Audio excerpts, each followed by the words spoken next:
여보세요? 수화기 너머로 들려온 그 앳된 목소리에 내 심장이 덜컥 멈추는 것 같았습니다. 잘못 걸었나 싶어 귀를 의심했지만 액정에 뜬 번호는 분명 10년 전 죽은 내 딸 지수의 번호였습니다. 술에 취해 헛것을 듣는 게 아니었습니다. 차창을 때리는 빗소리 사이로 분명히 들려오는 살아있는 사람의 숨소리. 누구세요? 다시 한번 들려오는 목소리에 내 손이 사시나무 떨듯 떨리기 시작했습니다. 도대체 죽은 내 딸의 전화를 누가 받고 있는 걸까요? 이바구 시작 전에 구독과 좋아요 부탁드리며 끝까지 함께 해주세요. 김비서, 차 세워. 내 비명 같은 고함에 운전대를 잡고 있던 김비서가 기겁을 하며 급브레이크를 밟았습니다. 고급 세단이 빗길에 미끄러지며 끼익 소름 끼치는 마찰음을 냈습니다. 회장님 무슨 일이십니까? 어디 편찮으십니까? 2번호. 당장 2번호 위치 추적해. 지금 당장. 나는 짐승처럼 헐떡이며 김비서에게 내 핸드폰을 들이밀었습니다. 평생을 냉철한 이성 하나로 사채업계의 정점에 올랐던 명동의 마녀 장옥분이 지금 뒷좌석에서 머리칼을 쥐어뜯으며 울부짖고 있었습니다. 네, 이 번호는 따님 번호 아닙니까? 그건 이미 결번일 텐데. 잔말 말고 하라는 대로 해. 내 딸 지수가 전화를 받았단 말이야. 살아있는 내 새끼 목소리가 들렸다고. 김비서는 내 기세에 눌려 황급히 어딘가로 전화를 걸기 시작했습니다. 나는 다시 전화기를 귀에 가져다 댔습니다. 통화는 끊어지지 않았습니다. 하지만 상대방은 겁을 먹었는지 아무 말도 하지 않았습니다. 그저 후 하는 거친 숨소리와 주변에서 들리는 빗소리만이 끈질기게 이어지고 있었습니다. 차창 밖에는 10년 전 그날처럼 하늘이 뚫린 듯 비가 쏟아지고 있었습니다. 마치 내 죄를 씻어내리려는 듯 아니면 내 죄를 더 뼈저리게 기억하라는 듯 야속한 비는 그치지 않았습니다. 기억하고 싶지 않은 그날의 장면이 빗물처럼 내 눈앞을 가렸습니다. 엄마, 나 이 사람 없으면 죽어. 제발 한 번만 허락해줘. 우리 열심히 살게. 내 바짓가랑이를 잡고 매달리던 딸아이의 절박한 눈동자. 세상 물정 모르고 사랑 타령이나 하는 딸년이 미웠습니다. 남들 보란 듯이 재벌가의 시집보내 내 이 지긋지긋한 돈 냄새를 덮어보려 했던 내 욕심이 딸의 사랑을 용납하지 못했습니다. 나는 그날 내 손으로 내 딸을 죽인 것이나 다름없습니다. 이 미친년, 가난한 놈이랑 살림 차려서 내 얼굴에 먹칠을 하느니 차라리 나가서 죽어. 내 눈앞에서 당장 꺼져. 맨발로 쫓겨나 대문 밖 차가운 시멘트 바닥에서 울던 딸아이.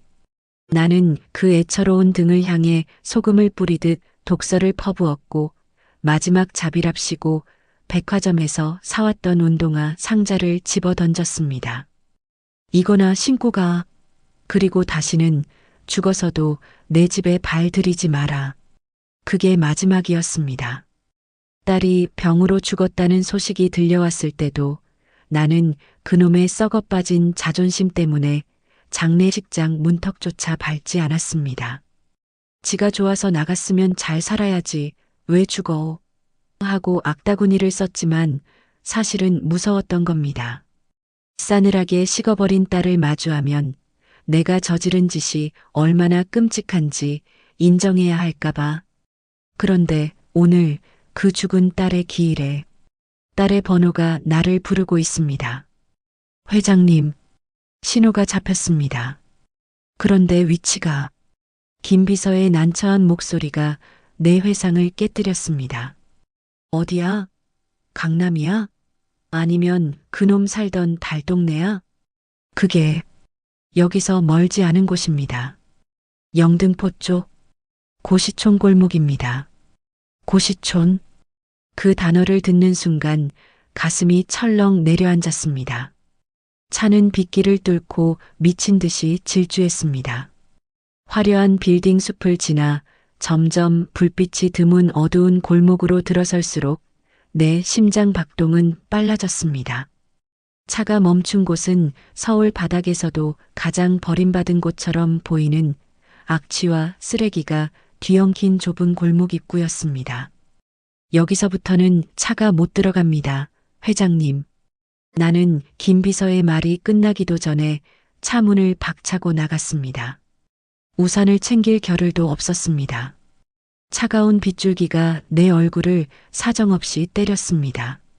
칠순의 노구가 감당하기엔 버거운 비였지만 내 몸속에서 끓어오르는 열기는 그 비마저 증발시킬 것 같았습니다.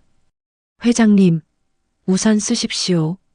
김 비서가 뒤따라왔지만 나는 그를 뿌리치고 질퍽거리는 흙탕물 속을 걸어갔습니다. 명품 구두가 지늘게 빠져 엉망이 되었습니다. 발목이 꺾이고 숨이 턱끝까지 차올랐지만 멈출 수 없었습니다. 여기야. 신호가 멈춘 곳이 여기야.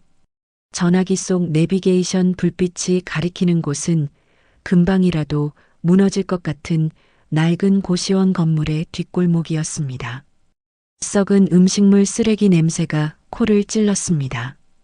어둠 속에서 고양이 울음소리가 아이 울음소리처럼 들려왔습니다. 지수야, 유지수. 나는 미친 사람처럼 딸의 이름을 불렀습니다.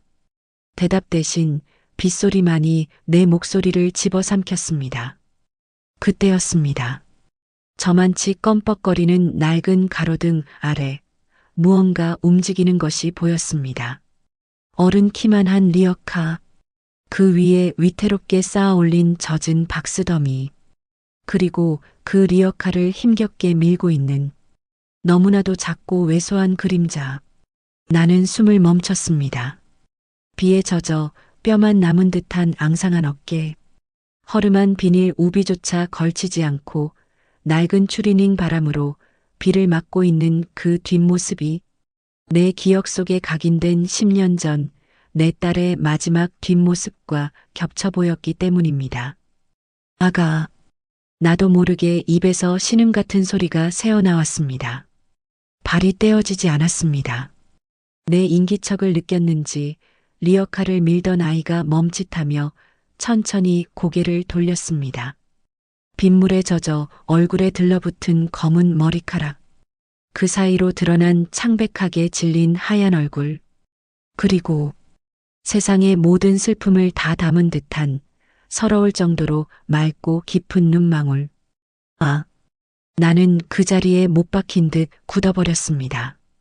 지수였습니다. 아니, 내가 그토록 모질게 굴었던 내 딸 지수의 10대 시절을 그대로 오려붙인 듯한 아이였습니다. 나를 닮아 눈매가 매섭다던 소리를 듣던 딸 하지만 웃을 때면 세상 환해지던 내 딸의 얼굴이 저 아이에게 고스란히 남아 있었습니다. 아이는 낯선 노파의 등장에 잔뜩 겁을 먹은 듯 뒷걸음질 쳤습니다. 경계심 가득한 눈빛은 마치 상처 입은 들짐승 같았습니다. 누구세요? 그 목소리, 전화기 너머로 들었던 그 앳된 목소리였습니다. 그때 아이가 무심코 가슴팍으로 끌어당긴 손에 들린 물건이 내 눈에 들어왔습니다. 액정이 거미줄처럼 쩍쩍 갈라져 테이프로 칭칭 감아놓은 구형 스마트폰, 그리고 그 뒷판에 붙어있는 빛바랜 곰돌이 스티커. 그건 내가 딸의 대학 입학 선물로 사주었던, 그리고 딸이 장난삼아 내 핸드폰과 커플로 붙여주었던 바로 그 스티커였습니다. 확신이 공포처럼 밀려왔습니다. 내 시선이 천천히, 아주 천천히 아이의 아래쪽으로 향했습니다. 진흙탕 속에 빠진 아이의 발, 발목이 다 드러난 짧은 바지 아래로 보이는 붉게 튼 맨발, 그리고 그 발을 감싸고 있는 것은 숨이 멎는 것 같았습니다. 밑창이 다 떨어져 입을 벌리고 있는 운동화. 원래의 흰색은 온데간데 없고 잿빛으로 변해버렸지만 옆면에 박힌 그 로고만큼은 선명한 10년 전 내가 딸을 내쫓으며 집어던졌던 바로 그 명품 운동화였습니다. 얼마나 꿰매고 기워 신었는지 실밥이 터져나온 그 신발을 이 아이가 신고 있었습니다. 내 딸이 마지막으로 신었던 신발을 이 아이가 물려 신은 것입니다. 다리에 힘이 풀려 그 자리에 털썩 주저앉고 말았습니다. 차가운 시멘트 바닥의 냉기가 무릎을 파고들고 더러운 흙탕물이 내 비싼 옷을 적셨지만 아무런 감각도 느낄 수 없었습니다. 오직 가슴속에서 뜨거운 쇳물이 끓어오르는 듯한 고통만이 나를 집어삼켰습니다. 이 아이가 내 핏줄이구나. 내 딸 지수가 목숨을 바쳐 남기고 간 내 유일한 혈육이구나. 천하의 장옥분 손녀가 저 낡은 운동화 한 켤레의 의지에 쓰레기 더미 속에서 비를 맞고 있었구나. 내가 따뜻한 방에서 최고급 요리를 먹고 비단 이불 덮고 잘 때 이 아이는 이 차가운 거리에서 떨고 있었구나. 할머니, 아이가 리어카를 놓고 주춤주춤 내 앞으로 다가왔습니다. 내 눈에서 흐르는 뜨거운 눈물이 빗물과 섞여 바닥으로 뚝뚝 떨어졌습니다. 아이는 젖은 손으로 주머니를 한참이나 뒤적거리더니 꼬깃꼬깃한 때가 탄 손수건을 꺼내 내게 내밀었습니다. 어디 아프세요? 왜 여기서 이러고 계세요? 그 투박하지만 따뜻한 목소리에 나는 짐승처럼 컥 하고 울음을 토해냈습니다. 자존심, 체면, 회장이라는 직함. 그딴 것은 다 쓰레기였습니다. 나는 빗물 젖은 바닥을 기어가 아이의 발을, 그 찢어진 운동화를 두 손으로 부여잡았습니다. 아가, 미안하다. 내가 죽일년이다. 내가 천벌을 받을년이다. 내 갑작스러운 행동에 아이는 당황해서 어쩔 줄을 몰라 했습니다. 하지만 아이는 내 손을 뿌리치지 않았습니다. 빗물에 젖은 내 손등 위로 아이의 따뜻한 눈물이 후두둑 떨어졌습니다. 아이는 본능적으로 느끼고 있었던 걸까요? 자신 앞에 무릎 꿇은 이 초라한 노파가 자신의 핏줄이라는 것을. 아이가 조심스럽게 입을 열었습니다. 마치 판도라의 상자를 여는 것처럼 떨리는 목소리로 내게 물었습니다. 할머니가 혹시 우리 엄마의 엄마예요? 그 질문은 내 심장에 박히는 비수였습니다. 나는 고개를 들 수 없었습니다. 감히 이 아이의 맑은 눈을 마주칠 자격조차 내게는 없었으니까요. 빗줄기는 점점 더 거세지고 천둥 소리가 하늘을 찢을 듯 울려 퍼졌습니다. 나는 차가운 빗속에서 내 인생 전체가 부정당하는 듯한 통증과 함께 뼈저린 후회 속에 갇혔습니다. 타거라. 어서 타. 나는 덜덜 떨고 있는 아이의 등을 떠밀어 내 차 뒷좌석에 태웠습니다. 아이는 쭈뼛거리며 발을 들이밀지 못했습니다. 진흙투성이가 된 자신의 낡은 운동화와 거울처럼 반짝이는 최고급 가죽 시트를 번갈아 쳐다보며 망설였습니다. 할머니, 저 흙 묻어요. 그냥 걸어가도 되는데. 그 한마디가 또다시 내 가슴을 후벼 팠습니다. 비에 젖은 생쥐꼴을 하고서도 내 차가 더러워질까봐 걱정하는 이 아이. 나는 와락 소리를 질렀습니다. 화가 나서가 아니었습니다. 너무나 미안해서 견딜 수가 없어서였습니다. 그런 거 신경 쓰지 마라. 이까지 차 버리면 그만이다. 어서 타. 억지로 아이를 태우고 문을 닫았습니다. 따뜻한 히터 바람이 차 안을 감쌌지만 아이는 여전히 몸을 웅크린 채 창가 쪽으로 바짝 붙어 앉았습니다. 마치 자신은 이 공간에 어울리지 않는 이물질이라도 되는 것처럼. 김 비서가 룸미러로 힐끔거리며 나를 살폈습니다. 내 꼴도 말이 아니었을 겁니다. 빗물에 젖어 축 늘어진 머리카락, 흙탕물이 튄 명품 정장, 그리고 퉁퉁 부은 눈. 하지만 나는 아이에게서 눈을 뗄 수 없었습니다. 가로등 불빛이 차 안으로 스쳐 지나갈 때마다 아이의 얼굴이 보였다가 사라졌습니다. 자세히 보니 더 기가 찼습니다. 뺨에는 거뭇한 때가 묻어 있었고 손등에는 긁힌 상처가 붉게 부어올라 있었습니다. 이름이 뭐냐? 목이 메어 겨우 물었습니다. 아이는 목이만한 목소리로 대답했습니다. 은지, 최은지예요. 최은지. 내 딸 지수가 사랑했던 그 가난뱅이 놈의 성이 최 씨였지요. 성조차도 내게는 아픈 가시처럼 다가왔지만 나는 애써 웃어 보였습니다. 그래, 은지야. 춥지? 금방 집에 도착할 거다. 가서 씻고 따뜻한 밥부터 먹자. 집이라는 단어에 은지의 눈동자가 흔들렸습니다. 고시원 쪽방이 집의 전부였을 아이에게 내가 말하는 집은 어떤 의미로 다가올까요? 차는 육중한 철문을 지나 내 저택 앞마당에 멈춰 섰습니다. 휘황찬란한 조명을 받은 2층 양옥집. 정원에는 비싼 소나무들이 즐비하고 바닥에는 대리석이 깔린 나의 성. 나는 평생 이걸 이루기 위해 악착같이 살았습니다. 돈 되는 일이라면 피도 눈물도 없이 남의 눈에 피눈물을 뽑아내며 이 성을 쌓았습니다. 그런데 오늘 빗속에 서 있는 은지를 보고 깨달았습니다. 이 거대하고 화려한 성이 내 핏줄 하나 지켜주지 못한 거대한 무덤에 불과했다는 것을요. 들어오너라. 현관에 들어선 은지는 압도된 듯 입을 다물지 못했습니다. 가정부 아주머니가 놀란 눈으로 튀어나왔습니다. 회장님? 아니, 이 아이는? 잔말 말고 욕조에 따뜻한 물 받아. 제일 부드러운 수건이랑 내가 입던 옷 중에서 제일 작은 걸로 꺼내오고 그리고 주방에 일러서 밥상 차려. 고기 굽고 따뜻한 국 끓이고 있는 거 없는 거 다 꺼내서 상다리 부러지게 차리라고 해. 내 불호령에 집안이 발칵 뒤집혔습니다. 나는 엉거주춤 서 있는 은지의 손을 잡아 끌고 욕실로 들어갔습니다.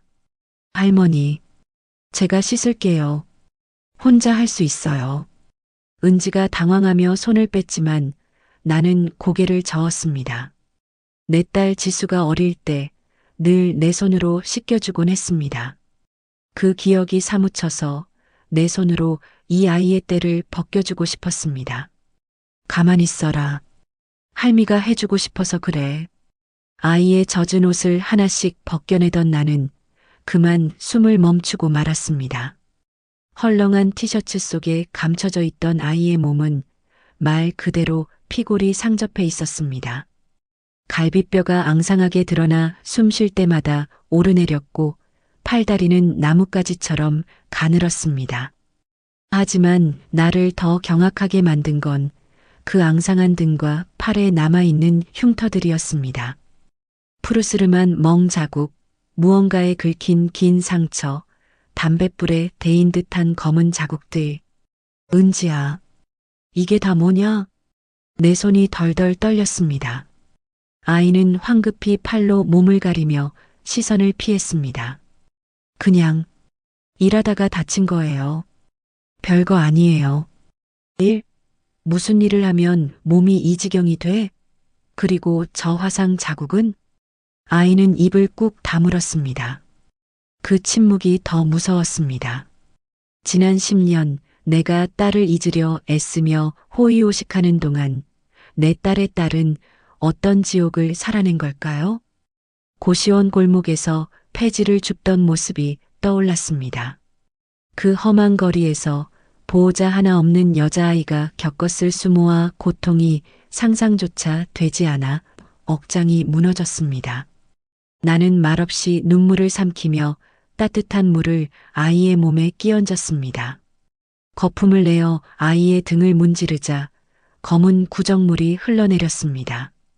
그건 단순한 때가 아니었습니다. 이 아이가 뒤집어 쓰고 살았던 세상의 멸시와 고단함이었습니다. 따뜻하다. 은지가 나지막이 중얼거렸습니다. 그 한마디에 나는 기어이 소리 없는 오열을 터뜨리고 말았습니다. 따뜻한 물 한 번 마음껏 써보지 못했을 내 새끼. 목욕을 마치고 내 잠옷을 입힌 은지는 영락없는 내 딸 지수의 모습이었습니다.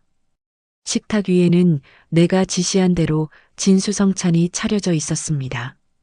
김이 모락모락 나는 흰 쌀밥, 윤기가 흐르는 불고기, 따뜻한 미역국, 각종 반찬들. 앉아라. 배고플 텐데 어서 먹어. 나는 숟가락을 쥐어주었습니다. 그런데 은지는 밥상을 앞에 두고 숟가락을 들지 않았습니다. 침을 꼴깍 삼키면서도 밥그릇과 내 얼굴을 번갈아 보며 눈치만 살피고 있었습니다. 왜 그러냐? 반찬이 마음에 안 드냐? 아니요. 너무 맛있어 보여요. 그런데 은지가 우물쭈물하며 내뱉은 말은 내 평생 들어본 말 중 가장 잔인하고 슬픈 말이었습니다. 할머니, 저 돈 없어요. 뭐, 이거 먹으면 돈 내야 되잖아요. 저 지금 수중에 3,000원밖에 없는데 나중에 갚으면 안 될까요? 머리를 한 대 얻어맞은 것 같았습니다. 이 아이에게 세상은 대가 없이는 밥 한 톨도 주지 않는 냉혹한 곳이었던 겁니다. 친할머니가 차려준 밥상 앞에서도 밥값을 걱정해야 하는 삶. 자신의 배고픔보다 빚지는 두려움이 더 큰 18살 소녀의 비틀린 생존 본능. 나는 식탁을 쾅 내리쳤습니다. 돈? 누가 너더러 돈 내래. 여긴 내 집이야. 넌 내 손녀고. 할미가 손녀 밥 먹이는데 돈 받는 법이 어디 있어. 내 고함에 은지가 어깨를 움츠렸습니다. 나는 황급히 목소리를 낮췄습니다. 미안하다. 화난 게 아니야.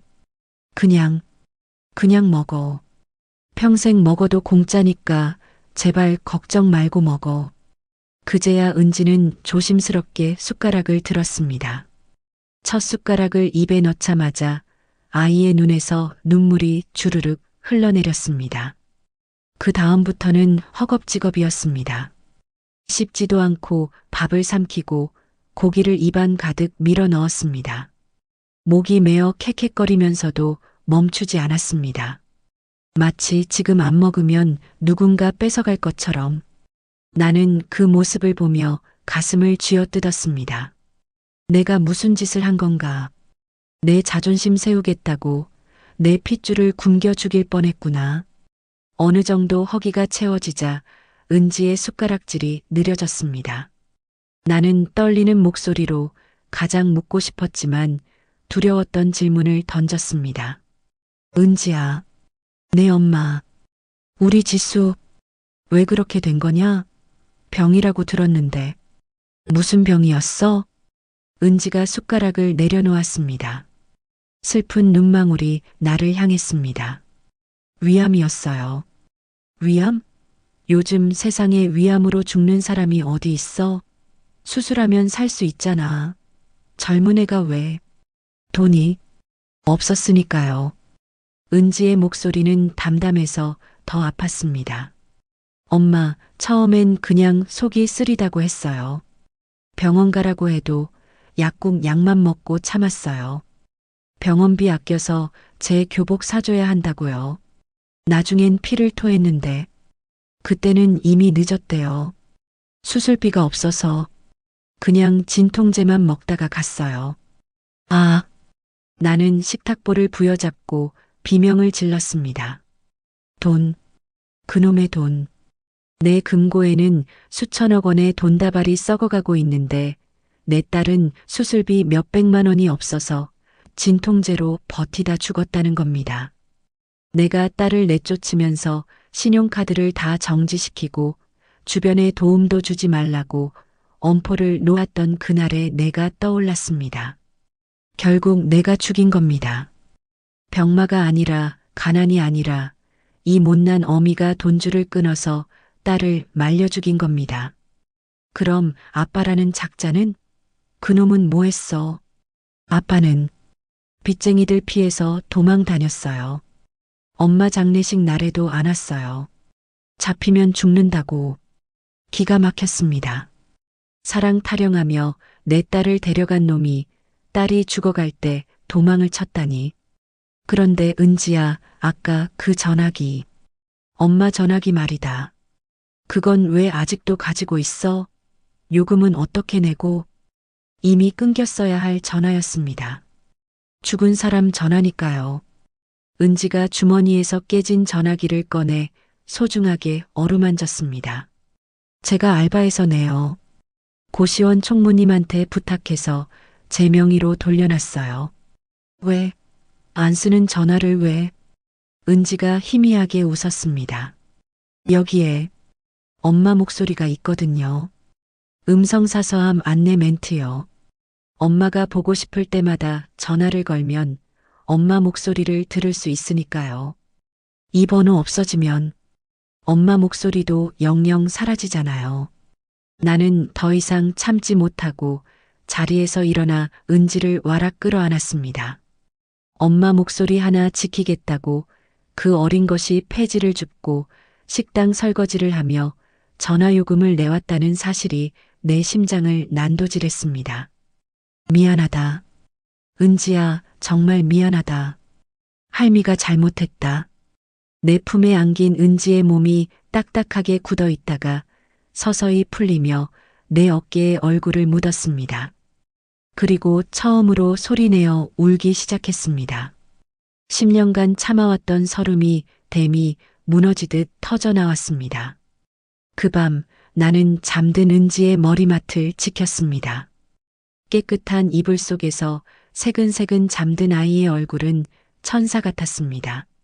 하지만 이마에 맺힌 식은땀과 자면서도 움찔거리는 몸짓이 아이가 겪은 공포를 말해주고 있었습니다. 나는 은지의 손을 잡고 맹세했습니다. 신이시여, 내 딸을 죽인 죄는 제가 지옥불에 떨어져서라도 갚겠습니다. 하지만 이 아이만큼은 제 남은 생을 바쳐서라도 지키겠습니다. 지금 내 재산을 노리고 호시탐탐 기회를 엿보는 조카놈들, 내 딸을 버리고 도망간 사위놈, 그리고 이 아이를 벌레 취급했던 세상의 모든 것들, 내 손녀 눈에서 눈물 한 방울이라도 나오게 하는 놈들은 내가 피눈물을 흘리게 만들어주겠습니다. 나는 사채업계의 대모 장옥분입니다. 이제부터 나는 단순한 할머니가 아닙니다. 이 아이의 무적의 방패이자 아이를 해치려는 자들을 찢어발길 창이 될 것입니다. 그때 내 침실에 전화벨이 울렸습니다. 새벽 2시. 이 시간에 전화를 걸 사람은 딱 하나뿐입니다. 여보세요. 이모님, 저 철민입니다. 아니, 지금 이상한 소문이 돌던데 무슨 고아원에서 애를 하나 데려오셨다고요? 조카 조철민. 내 유산을 1순위로 상속받을 거라 믿고 있는 탐욕스러운 놈. 벌써 냄새를 맡은 겁니다. 고아라니. 말 조심해라. 내 집주인이 돌아왔다. 나는 차갑게 식은 눈으로 창밖의 어둠을 노려보며 낮고 서늘한 목소리로 대답했습니다. 날이 밝기가 무섭게 불청객들이 들이닥쳤습니다. 새벽녘 내 잠을 깨웠던 조카 철민과 그처 애란이었습니다. 이모님, 아이고, 밤새 평안하셨습니까? 거실로 들어서는 두 사람의 눈은 번들거리고 있었습니다. 문안 인사차 왔다고 떠들지만 그들의 시선은 바쁘게 집안 구석구석을 훑고 있었습니다. 마치 숨겨둔 보물단지라도 찾는 도둑놈들처럼 말입니다. 아침부터 웬 소란이야. 빈손으로 올 놈들도 아니고 무슨 꿍꿍이야? 내가 찻잔을 내려놓으며 차갑게 쏘아붙이자 조카 며느리 애란이 호들갑을 떨며 과일 바구니를 밀어 넣었습니다. 어머, 이모님도 참. 저희가 무슨 꿍꿍이가 있겠어요? 그냥 이모님이 갑자기 적적하셔서 양녀라도 들이셨나 해서 걱정돼서 왔죠. 양녀. 그 단어에 뼈가 있었습니다. 내 유산을 자기들 아들 몫으로 철석같이 믿고 있던 놈들에게 갑자기 굴러들어 온 아이는 눈에 가시겠지요. 그때였습니다. 2층 계단에서 은지가 내려왔습니다. 내가 사입힌 하지만 어딘가 어색한 고급 원피스를 입은 은지는 쭈뼛거리며 내 눈치를 살폈습니다. 할머니, 저 학교 다녀오겠습니다. 은지의 등장에 거실에 찬물이 끼얹어진 듯 정적이 흘렀습니다. 철민이 놈은 입을 떡 벌리고 은지를 쳐다봤고 에라는 위아래로 훑어내리는 눈빛이 아주 가관이었습니다.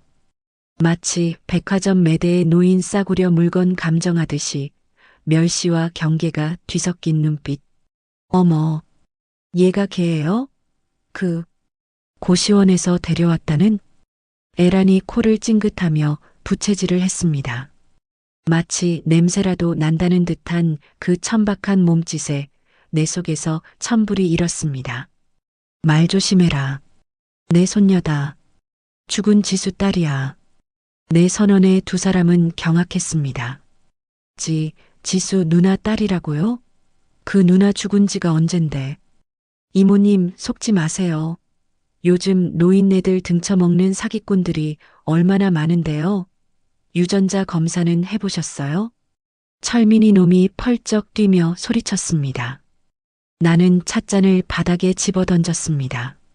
챙그랑 날카로운 파열음과 함께 도자기 조각이 사방으로 튀었습니다.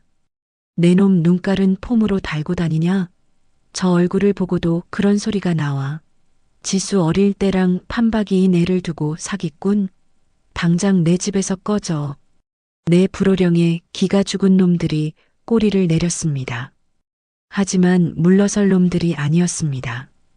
에란이 뱀 같은 미소를 지으며 은지에게 다가갔습니다. 아유 그래요? 우리 지수 형님 딸이면 조카네, 조카. 그래, 학교 간다고? 공부는 좀 하니? 그 동네 학교 애들 수준이 영 아니라던데. 은지는 고개를 푹 숙인 채 가방 끈만 꽉 쥐고 있었습니다. 그 모습이 너무나 애처로워 나는 벌떡 일어나 은지의 어깨를 감싸 안았습니다. 학교 늦겠다. 김비서, 은지 학교까지 모셔다 드려. 교문 앞까지, 아니 교실 앞까지 바래다 드려. 은지는 도망치듯 현관을 나섰습니다. 그 뒷모습을 보며 나는 주먹을 꽉 쥐었습니다. 집안에서도 저렇게 길을 못 펴는데 밖에서는 오죽할까? 하이에나 같은 조카 부부를 내쫓고 난 뒤 나는 불안한 마음에 안절부절 못했습니다. 은지가 다니는 학교. 그곳은 은지가 10년 동안 가난을 짊어지고 다녔던 전쟁터였습니다. 내가 챙겨준다고 했지만 하루아침에 아이의 환경이 바뀌지는 않을 터였습니다. 그 시각 은지는 학교라는 이름의 지옥에 서 있었습니다. 김비서가 학교 앞까지 태워다 주었지만 은지는 골목 어귀에서 내려달라고 사정했습니다. 고급 세단에서 내리는 모습을 보이면 아이들이 더 괴롭힐까봐 겁이 났던 겁니다. 하지만 소문은 빛보다 빨랐습니다. 은지가 교실 뒷문을 열고 들어서자마자 와글거리던 교실이 순식간에 조용해졌습니다. 야, 쟤 봐. 최은지. 옷 뭐야? 짝퉁인가? 쟤네 아빠 빚쟁이라며. 고시원 총무랑 눈 맞아서 도망갔다는 소문 있던데? 아이들의 수군거림이 비수처럼 은지의 귀에 박혔습니다. 은지는 아무 말 없이 고개를 숙이고 맨 뒷자리, 자신의 자리로 갔습니다. 책상 위에는 누군가 매직으로 휘갈겨 쓴 낙서가 가득했습니다. 냄새나는 거지, 좀 씻고 다녀. 엄마 없는 티냄. 은지는 익숙한 듯 물티슈로 낙서를 지웠습니다. 아무리 문질러도 지워지지 않는 그 악의적인 글씨들처럼 가난의 꼬리표는 은지의 뼈에 새겨져 있었습니다. 점심시간. 급식실 구석 자리에 혼자 앉아 밥을 먹으려던 은지 앞에 그림자가 드리워졌습니다. 이 학교 일진 혜민이 패거리였습니다. 야, 최은지. 너 로또 맞았다며? 갑자기 웬 브랜드 원피스냐? 그거 어디서 훔쳤어? 혜민이가 껌을 짝짝 씹으며 은지의 식판을 툭 쳤습니다. 국물이 튀어 은지의 새 옷에 얼룩이 졌습니다. 할머니가 사주신 거야. 할머니? 웃기고 있네. 고아 주제에 할머니가 어디 있어? 아, 그 폐지 줍는 꼬부랑 할머니? 아이들이 깔깔거리며 웃어댔습니다. 은지의 손이 부들부들 떨렸습니다. 나를 모욕하는 건 참을 수 있어도 어젯밤 따뜻한 밥을 지어준 할머니를 모욕하는 건 참을 수 없었습니다. 우리 할머니 욕하지 마. 뭐? 이거지가 눈 안 깔아? 콰당탕? 혜민이가 은지의 식판을 엎어버렸습니다. 밥과 반찬이 바닥에 나뒹굴고 빨간 김치 국물이 은지의 하얀 원피스 위로 쏟아졌습니다. 아, 냄새. 야, 얘한테서 나는 썩은 냄새 때문에 밥맛 떨어져서 못 먹겠다. 치워라, 거지야. 아이들은 비웃음을 남기고 사라졌습니다. 식당 안의 모든 시선이 은지에게 꽂혔습니다. 도와주는 사람은 아무도 없었습니다. 선생님들조차 골치 아픈 일에 휘말리기 싫어 모른 척 고개를 돌렸습니다. 은지는 엎드려 울지 않았습니다. 그저 입술을 깨물며 바닥에 흩어진 밥알을 휴지로 묵묵히 닦아낼 뿐이었습니다. 울면 지는 거니까. 여기서 울면 할머니가 사준 이 예쁜 옷이 더 비참해지는 거니까. 오후 5시. 은지가 돌아올 시간이 지났는데 현관문은 열리지 않았습니다. 김 비서가 학교 앞에서 기다렸지만 아이가 뒷문으로 몰래 빠져나간 것 같다고 했습니다. 이 아이가 어딜 간 거야? 가슴이 덜컥 내려앉았습니다. 혹시 아침에 조카놈들이 한 말에 상처를 입고 도망친 건 아닐까? 자신은 이 집에 어울리지 않는다고 생각해서 다시 그 냄새나는 고시원으로 돌아간 건 아닐까? 찾아. 당장 찾아봐. 나는 미친 듯이 차를 몰고 거리로 나갔습니다. 비가 오락가락하는 궂은 날씨였습니다. 고시원 근처 아이가 일했다던 편의점, 폐지를 줍던 골목. 샅샅이 뒤졌지만 은지의 모습은 보이지 않았습니다. 회장님, 저기 시장 입구에. 김 비서가 가리킨 곳은 재래시장 난전이었습니다. 사람들이 북적이는 시장 한 구석, 좌판 앞에 쪼그리고 앉아 있는 익숙한 뒷모습, 은지였습니다. 나는 안도의 한숨과 함께 화가 치밀어 올랐습니다. 할미 속이 타들어가는 줄도 모르고 저기서 뭘 하고 있는 건가 싶어서요. 차에서 내려 성큼성큼 다가갔습니다. 혼을 내주려고 했습니다. 그런데 내 발걸음은 멈출 수밖에 없었습니다. 은지가 꼬질꼬질한 동전 지갑을 열어 100원짜리, 500원짜리 동전을 세고 있었습니다. 폐지를 팔아모은 쌈짓돈이겠지요. 아줌마, 이거 빨간 내복. 제일 따뜻한 걸로 주세요. 어이구, 학생이 입게? 빨간 건 촌스러운디. 아니요. 우리 할머니 드릴 거예요. 할머니가 무릎이 시리다고 하셔서요. 제일 두꺼운 걸로 주세요. 3,000원.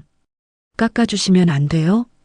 순간 멍하니 서 있던 내 머리를 망치로 얻어맞은 것 같았습니다. 그 3,000원. 어제 저녁 밥값이라며 내밀려다 말았던 아이의 전 재산이었습니다. 그 돈으로 떡볶이를 사 먹은 것도 아니고 예쁜 머리핀을 산 것도 아니었습니다. 어제 빗속에서 무릎을 꿇었던 내 모습을 기억하고 할미 무릎 시릴까봐 내복을 사고 있었던 겁니다. 나는 입을 틀어막고 나무 뒤로 몸을 숨겼습니다. 터져나오는 눈물을 주체할 수 없어서였습니다. 수천억 자산가인 나에게 3,000원짜리 시장통 내복이라니. 하지만 세상 그 어떤 명품이 이보다 귀할 수 있을까요? 은지는 검은 비닐봉지에 담긴 내복을 소중하게 품에 안고 씩씩하게 걸어 나왔습니다. 그 얼굴에는 세상을 다 가진 듯한 미소가 걸려 있었습니다. 학교에서 무슨 일을 당했는지 옷이 엉망이 된 줄도 모르고 말입니다. 집으로 돌아온 나는 모른 척 소파에 앉아 기다렸습니다. 잠시 후 현관문이 열리고 은지가 들어왔습니다. 다녀왔습니다. 은지는 내 눈을 피하며 쭈뼛거렸습니다. 원피스에 묻은 김치 국물 자국을 가방으로 가리려 애쓰는 게 보였습니다. 그래, 늦었구나. 학교는 재미있었냐? 네. 친구들도 잘해주고 선생님도 좋으세요. 거짓말. 저 서툰 거짓말이 내 가슴을 찢어 놓았습니다. 이리 와보거라. 나는 은지를 가까이 불렀습니다.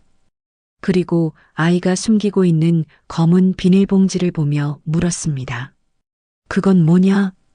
은지가 수줍게 봉지를 내밀었습니다. 할머니, 선물이에요. 할머니가 저 구해주셨잖아요. 제가 가진 돈이 이것밖에 없어서 좋은 건 아니지만 봉지에서 꺼낸 새빨간 내복.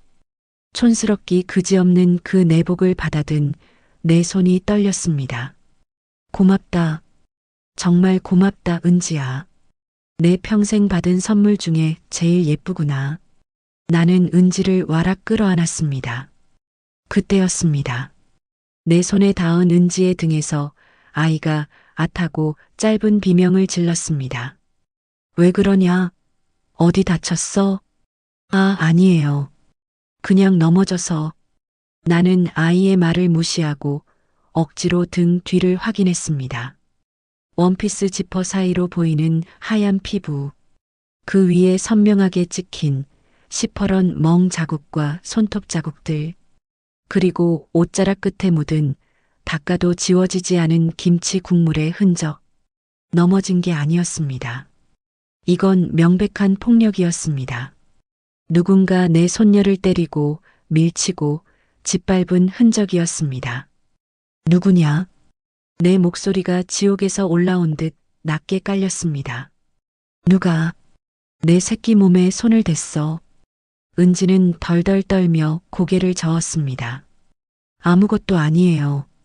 진짜예요. 하지만 나는 알 수 있었습니다.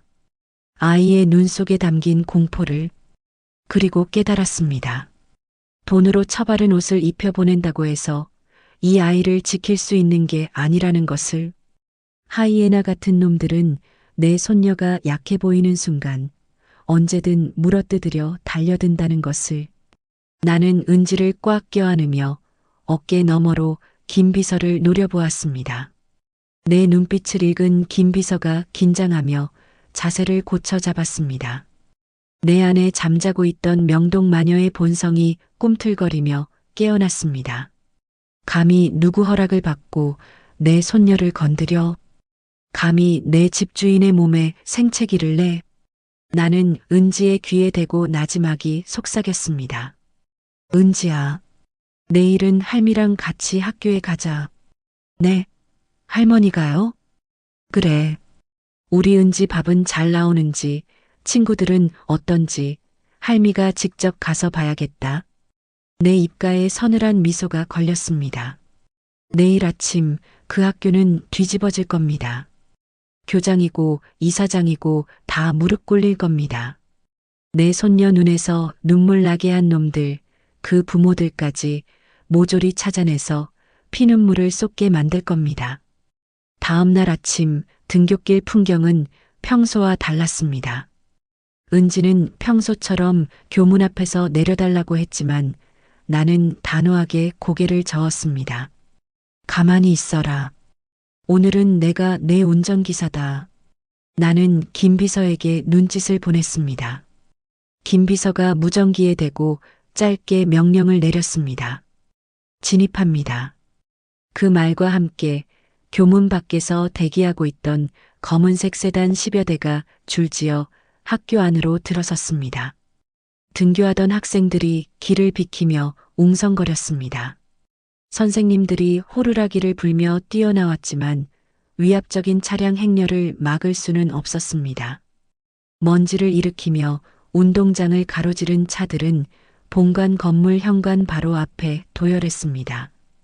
마치 첩보 영화의 한 장면 같았을 겁니다. 맨 앞차에서 내린 건장한 경호원들이 일사불란하게 움직여 뒷문을 열었습니다. 그리고 그 차에서 내린 것은 선글라스를 낀 백발의 노파, 바로 나 장옥분이었습니다. 나는 은지의 손을 꼭 잡고 차에서 내렸습니다. 은지는 잔뜩 움츠러들어 내 뒤로 숨으려 했지만 나는 아이의 손을 더 꽉 쥐었습니다. 어깨 펴라, 최은지. 너는 죄 지은 거 없다. 고개 숙여야 할 놈들은 따로 있어. 현관 앞까지 헐레벌떡 뛰어온 교감 선생이 땀을 뻘뻘 흘리며 내 앞을 막아섰습니다. 아니, 이게 무슨 행패입니까? 여기는 신성한 배움의 터전입니다. 외부인은 출입. 비켜. 김 비서가 교감의 어깨를 가볍게 밀치자 그는 낙엽처럼 힘없이 나뒹굴었습니다. 나는 그를 쳐다보지도 않고 또각또각 구두 굽소리를 내며 복도로 걸어 들어갔습니다. 이사장 어디 있어? 교장 나오라고 해. 내 목소리가 쩌렁쩌렁하게 복도를 울렸습니다. 교실 창문에 매달려 구경하던 아이들의 눈이 휘둥그레졌습니다. 그 중에는 어제 은지의 식판을 엎었던 혜민이 패거리도 섞여 있었습니다. 그 아이들의 얼굴이 하얗게 질리는 꼴을 보니 10년 묵은 체증이 내려가는 것 같았습니다. 이사장실 문을 발로 차고 들어갔습니다. 소파에 앉아 한가롭게 골프 채널을 보고 있던 이사장이 소스라치게 놀라 커피를 쏟았습니다. 누구십니까? 아니, 경비 뭐 하는 거야? 오랜만이네, 박 이사장. 골프 실력은 좀 늘었나? 내가 선글라스를 벗자 이사장의 눈이 찢어질 듯 커졌습니다. 자, 장 회장님? 아니, 회장님께서 여긴 어인일로. 그는 덜덜 떨며 자리에서 일어났습니다. 그럴 수밖에 없지요. 이 학교 재단이 부도 위기에 처했을 때 내 돈을 빌려 막았으니까요. 이 학교 건물의 벽돌 한 장, 운동장의 모래 한 줌까지 사실상 내 담보로 잡혀 있는 셈이었습니다. 앉아. 내 다리가 아파서 왔겠나? 나는 상석에 거만하게 앉아 다리를 꼬았습니다. 은지를 내 옆에 세웠습니다. 뒤이어 연락을 받은 교장이 사색이 되어 뛰어들어왔습니다. 회장님, 미리 연락이라도 주셨으면. 시끄럽고. 지금 당장 2학년 3반 김혜민이랑 그 무리들 다 데려와. 그리고 그 부모들도 당장 오라고 해. 네. 학생들을요? 무슨 일 때문에? 내 손녀다. 나는 은지의 어깨에 손을 올리며 차갑게 내뱉었습니다. 내 손녀 식판을 엎고 거지라고 놀리고 등짝에 멍이 들게 때린 년들이 그 반에 있다는데 내가 직접 낯짝 좀 봐야겠어서. 이사장과 교장의 얼굴이 흑빛으로 변했습니다. 이사장이 벌떡 일어나 교장의 정강이를 걷어찼습니다. 너 학교 관리 어떻게 한 거야? 감히 회장님 손녀를 당장 안 데려오고 뭐해? 교장은 허둥지둥 무전기를 들고 소리쳤습니다. 학교 전체에 비상 사이렌이 울리는 듯 했습니다. 30분 후 이사장실은 법정처럼 변했습니다. 혜민이를 비롯한 가해 학생 4명이 고개를 푹 숙인 채 일렬로 서 있었고 그 뒤에는 연락을 받고 달려온 학부모들이 씩씩거리고 있었습니다. 특히 혜민이 엄마라는 여자는 들어오자마자 기세등등하게 소리를 질렀습니다. 아니, 대낮에 애들 수업을 빼고 뭐 하는 짓이에요? 우리 혜민이가 뭘 어쨌다고. 그리고 저 할망구는 또 뭐야? 화려한 명품으로 휘감은 혜민이 엄마. 학부모 회장 완장을 차고 학교를 좌지우지한다는 여자였습니다. 그녀는 내 옆에 서 있는 은지를 보더니 코웃음을 쳤습니다. 저고 시원거지 편들러 온 거야? 할머니라더니 꼴에 깡패까지 불렀네. 나는 아무 말 없이 김 비서에게 손짓했습니다. 김 비서가 서류 봉투 하나를 탁자 위에 던졌습니다. 툭 하고 쏟아져 나온 사진들. 어제 급식실 CCTV 캡처 화면, 은지의 등과 팔에 든 멍 자국 사진, 그리고 혜민이가 은지의 가방을 쓰레기통에 처박는 영상이 담긴 태블릿까지. 이게 뭐? 혜민이 엄마의 눈동자가 흔들렸습니다. 내 딸년이 한 짓이다. 증거는 차고 넘쳐. 변호사 10명을 붙여도 소년원행은 못 피할 거다. 참. 애들끼리 장난 좀 친 거 가지고. 그래서 뭐 합의금 달라는 거야? 얼마면 돼? 거지 근성은 어쩔 수 없다더니 돈 뜯어내려고 쇼를 하네. 혜민이 엄마는 지갑에서 수표를 꺼내 내 얼굴에 획 뿌렸습니다. 종이 쪼가리들이 내 눈앞에서 팔랑거리며 바닥으로 떨어졌습니다. 순간 이사장실의 공기가 얼어붙었습니다. 이사장이 비명을 지르며 혜민이 엄마 앞을 가로막았습니다. 미쳤어. 이 여자가 돌았나? 당장 그 손 안 치워? 이사장님, 왜 그러세요? 저 할망구가 누군데 이러세요. 나는 바닥에 떨어진 수표를 구두굽으로 지그시 밟으며 천천히 일어났습니다. 내 남편 회사가 목숨줄 붙이고 있는 JK 캐피탈 회장, 장옥분이다. 네. 혜민이 엄마의 얼굴에서 핏기가 싹 가셨습니다. 입술이 파르르 떨리기 시작했습니다. JK 캐피탈, 대한민국 사채 시장을 쥐락펴락하는 큰손. 그녀의 남편인 중소건설사 사장이 자금난으로 내게 엎드려 빌고 있다는 사실을 그녀도 모를 리 없었습니다. 나는 그녀의 코앞까지 다가가 나지막이 그러나 서늘하게 속삭였습니다. 돈으로 해결해? 그래, 좋다. 내가 가진 돈으로 내 남편 회사를 오늘부로 공중분해 시켜주마. 내가 사는 그 강남 아파트, 내가 타고 온 외제차, 내 딸년이 입고 있는 그 옷까지 모조리 경매로 넘겨서 알거지로 만들어주지. 어디 한번 돈으로 버텨봐. 회장님. 잘못했습니다. 제가 사람을 못 알아보고. 그녀는 다리에 힘이 풀려 털썩 주저앉았습니다. 기세등등하던 모습은 온데간데 없고 내 바짓가랑이를 잡고 늘어졌습니다. 혜민아, 뭐해? 빨리 무릎 꿇고 빌어. 너희 아빠 망하게 생겼어. 엄마의 비명에 혜민이와 친구들도 엉엉 울며 무릎을 꿇었습니다. 아까까지만 해도 은지를 비웃던 그 입으로 살려달라고 애원하고 있었습니다. 나는 그 꼴을 차갑게 내려다보다가 뒤에 서 있는 은지를 돌아보았습니다. 은지는 이 모든 상황이 믿기지 않는 듯 멍한 표정으로 서 있었습니다. 은지야. 내가 부르자 은지가 화들짝 놀라 나를 쳐다봤습니다. 이리 와. 은지가 주춤주춤 다가오자 나는 아이의 손을 잡고 무릎 꿇은 혜민이 앞으로 데려갔습니다. 사과해라. 똑바로. 혜민이는 콧물 범벅이 된 얼굴로 은지를 올려다보며 떨리는 목소리로 말했습니다. 미안해. 은지야, 내가 잘못했어. 다시는 안 괴롭힐게. 제발 용서해줘. 은지는 한참 동안 혜민이를 내려다보았습니다. 분노, 통쾌함, 그리고 알 수 없는 씁쓸함이 교차하는 눈빛이었습니다. 은지는 조용히 입을 열었습니다. 다시는 내 밥 없지 마. 그리고 우리 할머니 욕하지 마. 그게 전부였습니다. 욕을 퍼붓거나 뺨을 때릴 수도 있었지만 은지는 그러지 않았습니다. 그 작은 용서가 나를 더 부끄럽게 만들었습니다. 나는 다시 이사장과 교장을 향해 돌아섰습니다. 박 이사장, 이 학교 내 돈으로 지었지? 네. 그렇습니다, 회장님. 그런데 학교 꼴이 이게 뭐야?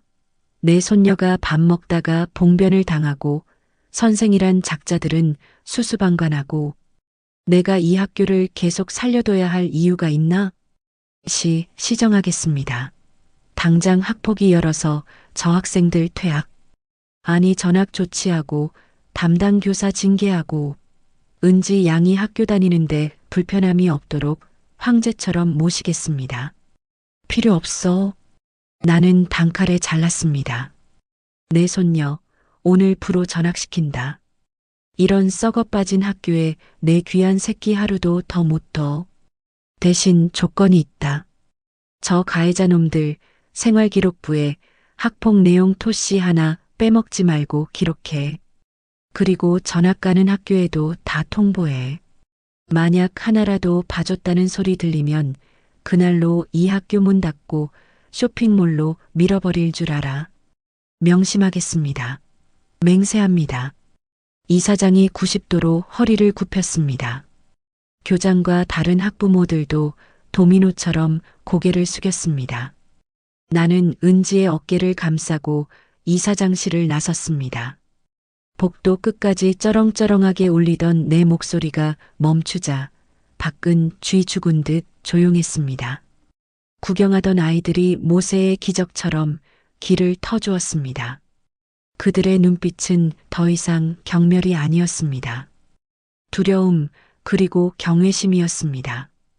운동장으로 나온 우리는 다시 차에 탔습니다. 차 문이 닫히고 학교가 멀어질 때까지 은지는 말이 없었습니다. 나는 조심스럽게 은지의 눈치를 살폈습니다. 혹시 내가 너무 과했나? 아이가 겁을 먹은 건 아닐까? 은지야, 놀랐니? 할미가 너무 심했니? 그때 은지가 내 손을 덥석 잡았습니다. 따뜻하고 작은 손이 쭈글쭈글하고 차가운 내 손을 감싸주었습니다. 아니요. 은지는 창밖을 보며 들릴 듯 말 듯한 목소리로 중얼거렸습니다. 시원했어요. 정말 속이 뻥 뚫리는 것 같았어요. 그리고 은지는 내 어깨에 가만히 머리를 기대왔습니다. 처음이었습니다. 은지가 먼저 내게 다가와 몸을 기댄 것은 고마워요, 할머니. 나 태어나서 처음이에요. 누가 내 편 들어준 거. 그 말에 나는 코끝이 찡해져 차창 밖으로 시선을 돌렸습니다. 고작 이깟 일로 고마워하다니. 고작 깡패짓 좀 해줬다고 감동하다니. 내가 받아야 했던 사랑은 이런 게 아니었는데. 더 따뜻하고 더 부드러운 거였어야 했는데. 하지만 나는 결심했습니다. 이 아이가 원한다면 나는 기꺼이 깡패가 되고 악마가 되리라. 세상이 이 아이에게 친절하지 않다면 내가 그 세상을 힘으로라도 굴복시켜 아이의 발밑에 깔아주리라. 그래, 이제 시작이다. 앞으로 누가 널 건드리면 할미한테 일러. 할미가 지구 끝까지 쫓아가서 혼내줄 테니까. 내 말에 은지가 작게 쿡 하고 웃었습니다. 그 웃음소리가 빗소리보다 더 청아하게 내 귓가에 맴돌았습니다. 하지만 우리의 평화는 그리 오래가지 못했습니다. 집으로 돌아가는 길, 김비서의 핸드폰이 요란하게 울렸습니다. 네, 김 실장입니다. 뭐라고? 그게 무슨 소리야? 김비서의 표정이 급격히 굳어졌습니다. 백미러로 나를 보는 그의 눈빛이 심상치 않았습니다. 회장님, 큰일 났습니다. 무슨 일이야? 조카놈들이 또 사고 쳤어? 아니요. 그게 김비서가 망설이다가 어렵게 입을 떼었습니다. 은지양, 아버님 되시는 분, 그분이 경찰서에 있다고 합니다. 지금 회장님을 뵙겠다고 난동을 피우고 있답니다. 은지의 몸이 굳는 것이 느껴졌습니다. 아빠, 딸을 버리고 아픈 아내를 두고 도망쳤던 그 파렴치한 인간. 내 딸 지수를 죽음으로 몰고 간 원흉. 죽은 줄 알았던 그놈이 내 손녀를 찾았다는 소문을 듣고 기어 나온 겁니다. 돈 냄새를 맡은 똥파리처럼. 내 눈에서 다시금 살기가 피어올랐습니다. 경찰서 유치장. 쇠창살 너머로 보이는 그 얼굴을 보는 순간 나는 내 혈관 속의 피가 거꾸로 솟구치는 것을 느꼈습니다. 최기철. 10년 전 내 딸 지수의 인생을 망치고 결국 죽음으로 몰고 간 원흉. 도박에 미쳐 딸의 병원비까지 들고 튀었던 인간 쓰레기. 죽은 줄 알았던 그놈이 멀쩡히 살아서 내 눈앞에 앉아 껌을 씹고 있었습니다. 장모님, 아이고, 이게 얼마만입니까? 여전히 정정하시네요. 기철이 쇠창살 사이로 손을 내밀며 능글맞게 웃었습니다. 나는 그 손을 잡는 대신 들고 있던 핸드백으로 쇠창살을 후려쳤습니다. 쾅! 누가 내 장모야? 이 짐승만도 못한 놈. 아이고, 성질은 여전하시네. 우리 지수가 장모님 닮아서 한성깔 했었는데. 지수. 그 더러운 입에서 내 딸의 이름이 나오자 나는 눈앞이 하얘졌습니다. 내 놈이 감히 여기가 어디라고 나타나? 지수 장례식장에도 코빼기 안 비치던 놈이 이제 와서 뭐? 아빠? 에이, 장모님. 오해십니다. 저도 사정이 있었다고요. 빚쟁이들이 칼 들고 쫓아오는데 어떡합니까? 일단 살고 봐야죠. 그리고 우리 은지 보고 싶어서 온 겁니다. 내 딸, 내 핏줄이잖아요. 기철의 시선이 내 뒤에 숨어 벌벌 떨고 있는 은지에게 향했습니다. 은지는 사색이 되어 내 옷자락을 꽉 움켜쥐고 있었습니다. 아빠라기보다는 악마를 보는 눈빛이었습니다. 은지야, 아빠야. 아빠 안 보고 싶었어? 우리 딸 많이 컸네. 이제 부잣집 할머니 만나서 호강한다며? 은지가 비명을 지르며 귀를 막았습니다. 오지 마. 오지 마세요. 저한테 아빠 없어요. 엄마 죽을 때도 없었잖아요. 허허, 이 기집애가. 아빠한테 말버릇이 그게 뭐야? 내가 널 어떻게 키웠는데. 기철이 억울하다는 듯 소리를 질렀습니다. 어떻게 키우긴 뭘 키워. 갓난쟁이 때부터 도박판 전전하느라 집에 들어온 날보다 밖에서 잔날이 더 많은 놈이. 나는 은지를 등 뒤로 감싸고 기철을 노려보았습니다. 원하는 게 뭐야? 돈이냐? 역시 장모님은 대화가 통하신다니까. 네, 솔직히 말해서 제가 좀 어렵습니다. 사채업자들한테 시달려서 죽겠습니다. 장모님이 대한민국 돈줄이신데 사위 빚 좀 갚아주시면 안 됩니까? 안. 50억? 그 정도면 우리 은지 친권 깔끔하게 포기해드리죠. 50억? 내 딸 목숨값이 고작 그 돈이라니. 기가 차서 말도 안 나왔지만 나는 차라리 잘 됐다 싶었습니다. 돈으로 해결할 수 있다면 내 전 재산을 털어서라도 이놈을 은지 인생에서 도려내고 싶었습니다. 좋다. 50억 주마. 대신 지금 당장 친권 포기 각서 쓰고 다시는 우리 은지 눈앞에 나타나지 않겠다는 신체 포기 각서까지 써. 만약 약속 어기면 그땐 내 놈 장기라도 팔아서 돈 받아낼 테니까.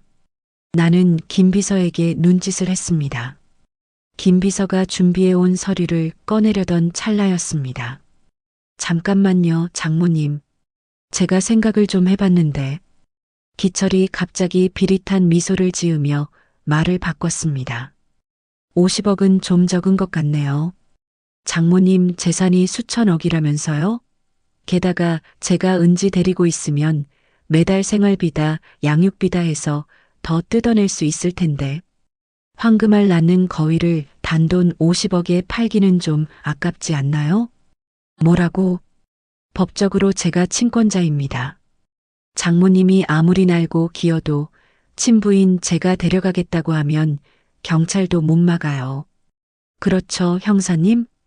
옆에서 졸고 있던 형사가 귀찮다는 듯 고개를 끄덕였습니다.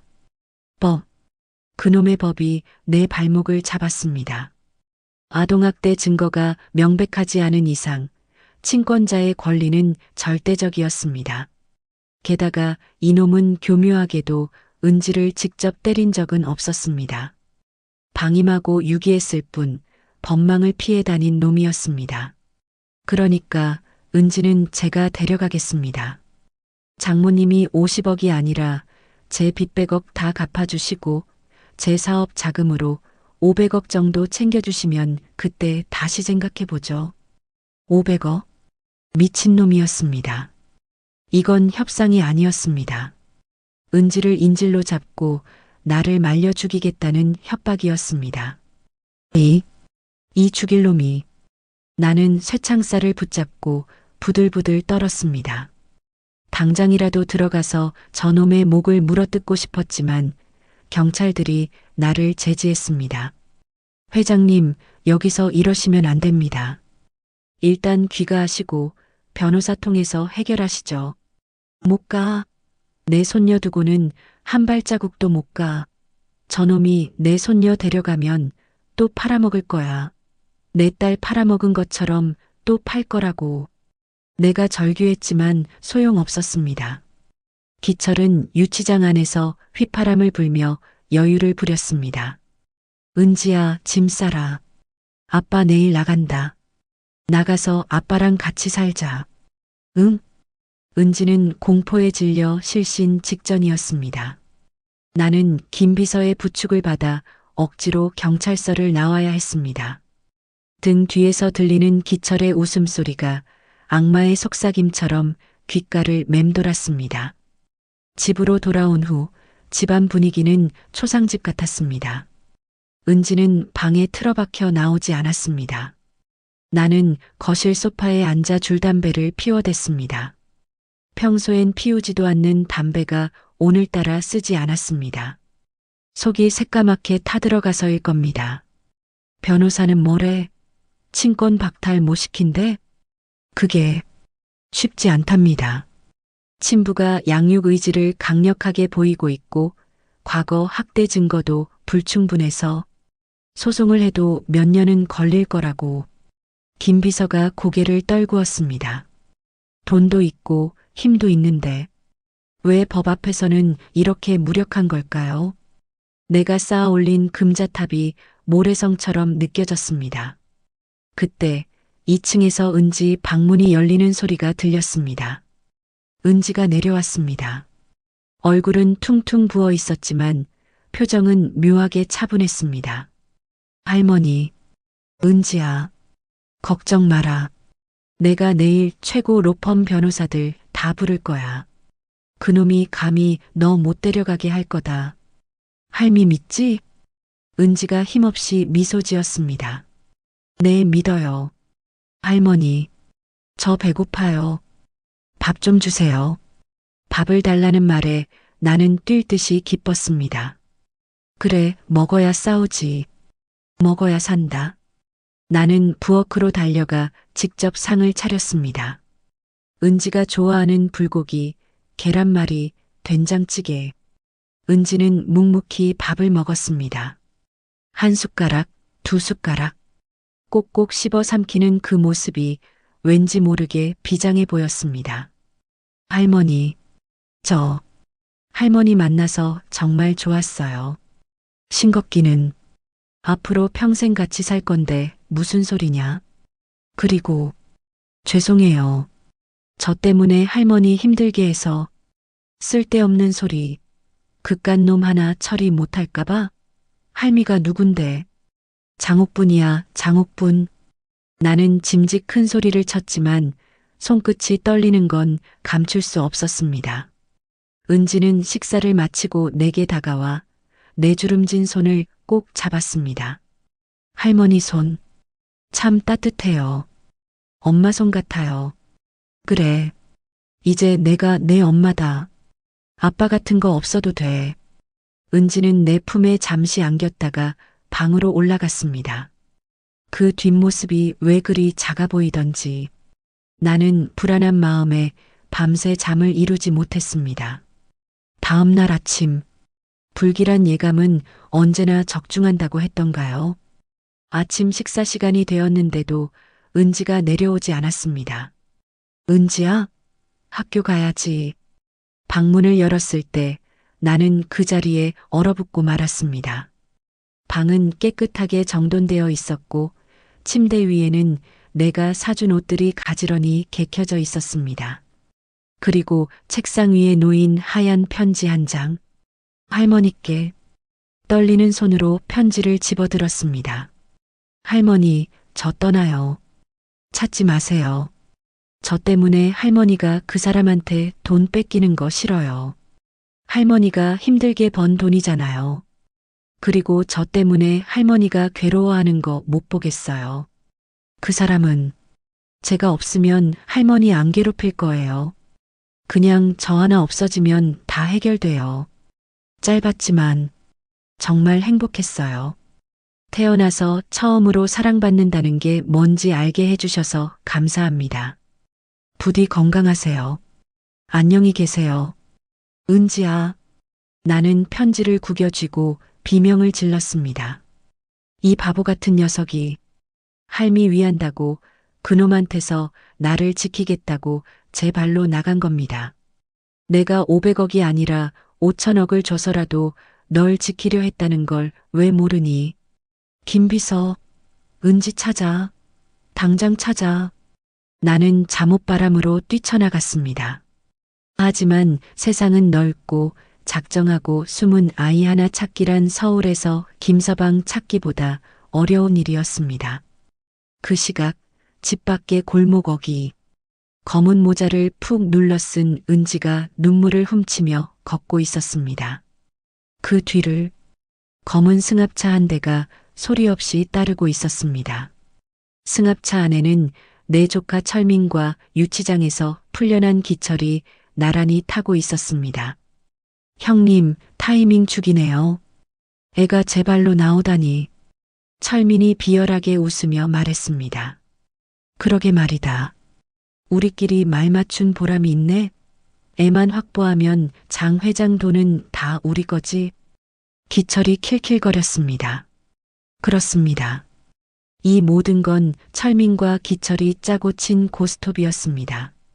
유치장에서 철민이 기철을 면회 갔을 때 둘은 악마의 거래를 했던 겁니다.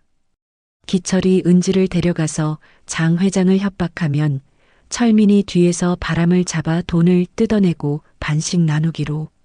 승합차가 은지의 옆에 멈춰 섰습니다. 문이 열리고 기철의 거친 손이 은지의 팔을 낚아챘습니다. 잡았다, 요놈. 아, 이거 나요. 할머니. 은지의 비명이 골목길에 울려 퍼졌지만 곧이어 닫힌 차 문 속에 묻혀버렸습니다. 차는 굉음을 내며 사라졌습니다. 텅 빈 은지의 방. 나는 바닥에 주저앉아 은지가 남기고 간 낡은 운동화를 끌어안고 있었습니다. 10년 전 딸을 쫓아낼 때 던졌던 그 운동화. 어제 은지가 내게 오면서 신고 왔던 그 운동화. 이제는 주인 없이 덩그러니 남은 그 신발이 내 심장을 지식이는 것 같았습니다. 지수야, 은지야. 내 입에서 짐승 같은 울음이 터져 나왔습니다. 내 돈도, 내 권력도, 내 악명도 다 소용없었습니다. 결국 나는 또다시 핏줄을 지키지 못했습니다. 그때 내 머릿속을 스치는 것이 있었습니다. 어제 유치장에서 기철이 했던 말. 500억? 아니, 1000억은 받아야지. 그놈 혼자 생각한 액수가 아니었습니다. 그놈은 내 재산 규모를 정확히 몰랐습니다. 누군가 코치를 해준 놈이 있다. 내 집안 사정을 훤히 알고 내 돈을 노리는 놈. 조철민. 내 눈물이 순식간에 말라버렸습니다. 슬픔이 분노로, 아니 차가운 사리로 바뀌는 순간이었습니다. 나는 천천히 일어났습니다. 이제는 방법이 없다. 법, 양심? 그딴 건 개나 줘버려라. 나는 사채업자 장옥분이다. 내 방식대로 가장 잔인하고 확실한 방법으로 내 새끼를 찾아오겠다. 김비서, 그 사람들 불러. 네, 그 사람들이라면. 김비서가 놀란 눈으로 나를 쳐다봤습니다. 내가 손 씻은 지 20년이 넘은 뒷골목의 해결사들. 내 과거의 어둠이자 내 힘의 원천이었던 놈들. 오늘 밤 피 좀 봐야겠다. 서울 변두리에 버려진 물류창고. 비릿한 녹냄새와 곰팡내만이 가득한 그곳에 두 마리의 하이에나가 낄낄거리고 있었습니다. 형님, 이 기집애가 입을 꾹 다물고 전화를 안 하는데요? 최기철이 묶여있는 은지의 머리채를 잡아 흔들며 투덜거렸습니다. 은지는 입술이 터져 피가 흐르는데도 도끼 어린 눈으로 두 남자를 노려보고 있었습니다. 독한 년. 지 엄마 닮아서 고집은 세 가지고. 조카 철민이 담배 연기를 은지의 얼굴에 내뿜었습니다. 야, 은지야. 좋게 말할 때 전화해. 할머니, 저 무서워요. 살려주세요. 돈 1,000억만 보내주세요. 딱 이 한마디면 돼. 그럼 너도 살고 우리도 살고 얼마나 좋아? 퇴. 은지가 철민의 얼굴에 피 섞인 침을 뱉었습니다. 꿈깨. 할머니 돈 한 푼도 못 줘. 차라리 날 죽여. 이게 진짜. 철민이 손을 치켜들었습니다. 그때였습니다. 쿠구구구. 땅이 울리는 진동이 느껴졌습니다. 멀리서부터 들려오는 엔진 소리. 하나가 아니었습니다. 수십 대의 차량이 내는 굉음이 점점 가까워지고 있었습니다. 뭐야? 형님, 누구 불렀어요? 기철이 당황하며 창고 밖을 내다보려 했습니다. 하지만 그럴 새도 없었습니다. 쾅! 거대한 덤프트럭 한 대가 창고의 낡은 철제 셔터를 종이장처럼 찢어발기며 들이닥쳤습니다. 엄청난 먼지 폭풍과 함께 파편들이 사방으로 튀었습니다. 철민과 기철은 비명을 지르며 바닥을 뒹굴었습니다. 먼지 구름 속에서 검은 양복을 입은 사내들이 쏟아져 들어왔습니다. 강목과 쇠파이프를 든 그들은 망설임 없이 창고 안을 장악했습니다. 기철이 고용한 동네 양아치 몇 명은 저항 한번 못 해보고 제압당해 무릎이 꿇렸습니다. 그리고 트럭의 헤드라이트 불빛을 등지고 누군가 걸어 들어왔습니다. 검은 코트 자락을 휘날리며 한 손에는 굵직한 몽둥이 골프채를, 다른 한 손에는 낡은 장부 하나를 들고 있는 노파. 장옥분, 바로 나였습니다. 아니, 이모님? 기철과 철민의 눈알이 튀어나올 듯 커졌습니다. 나는 아무 말 없이 그들에게 다가갔습니다. 내 구두 굽소리가 창고 바닥을 울릴 때마다 두 놈의 심장도 쪼그라들었을 겁니다. 나는 묶여있는 은지를 보았습니다. 터진 입술, 헝클어진 머리카락, 공포에 질린 눈동자. 하지만 나를 보자마자 은지의 눈에서 눈물이 주르륵 흘러내렸습니다. 할머니. 그 목소리를 듣는 순간 내 안에 이성이란 끈이 툭 하고 끊어졌습니다. 풀어. 내 짧은 명령에 김비서가 달려가 은지의 결박을 풀었습니다. 나는 은지를 내 등 뒤로 숨기고 벌벌 떨고 있는 두 놈 앞에 섰습니다.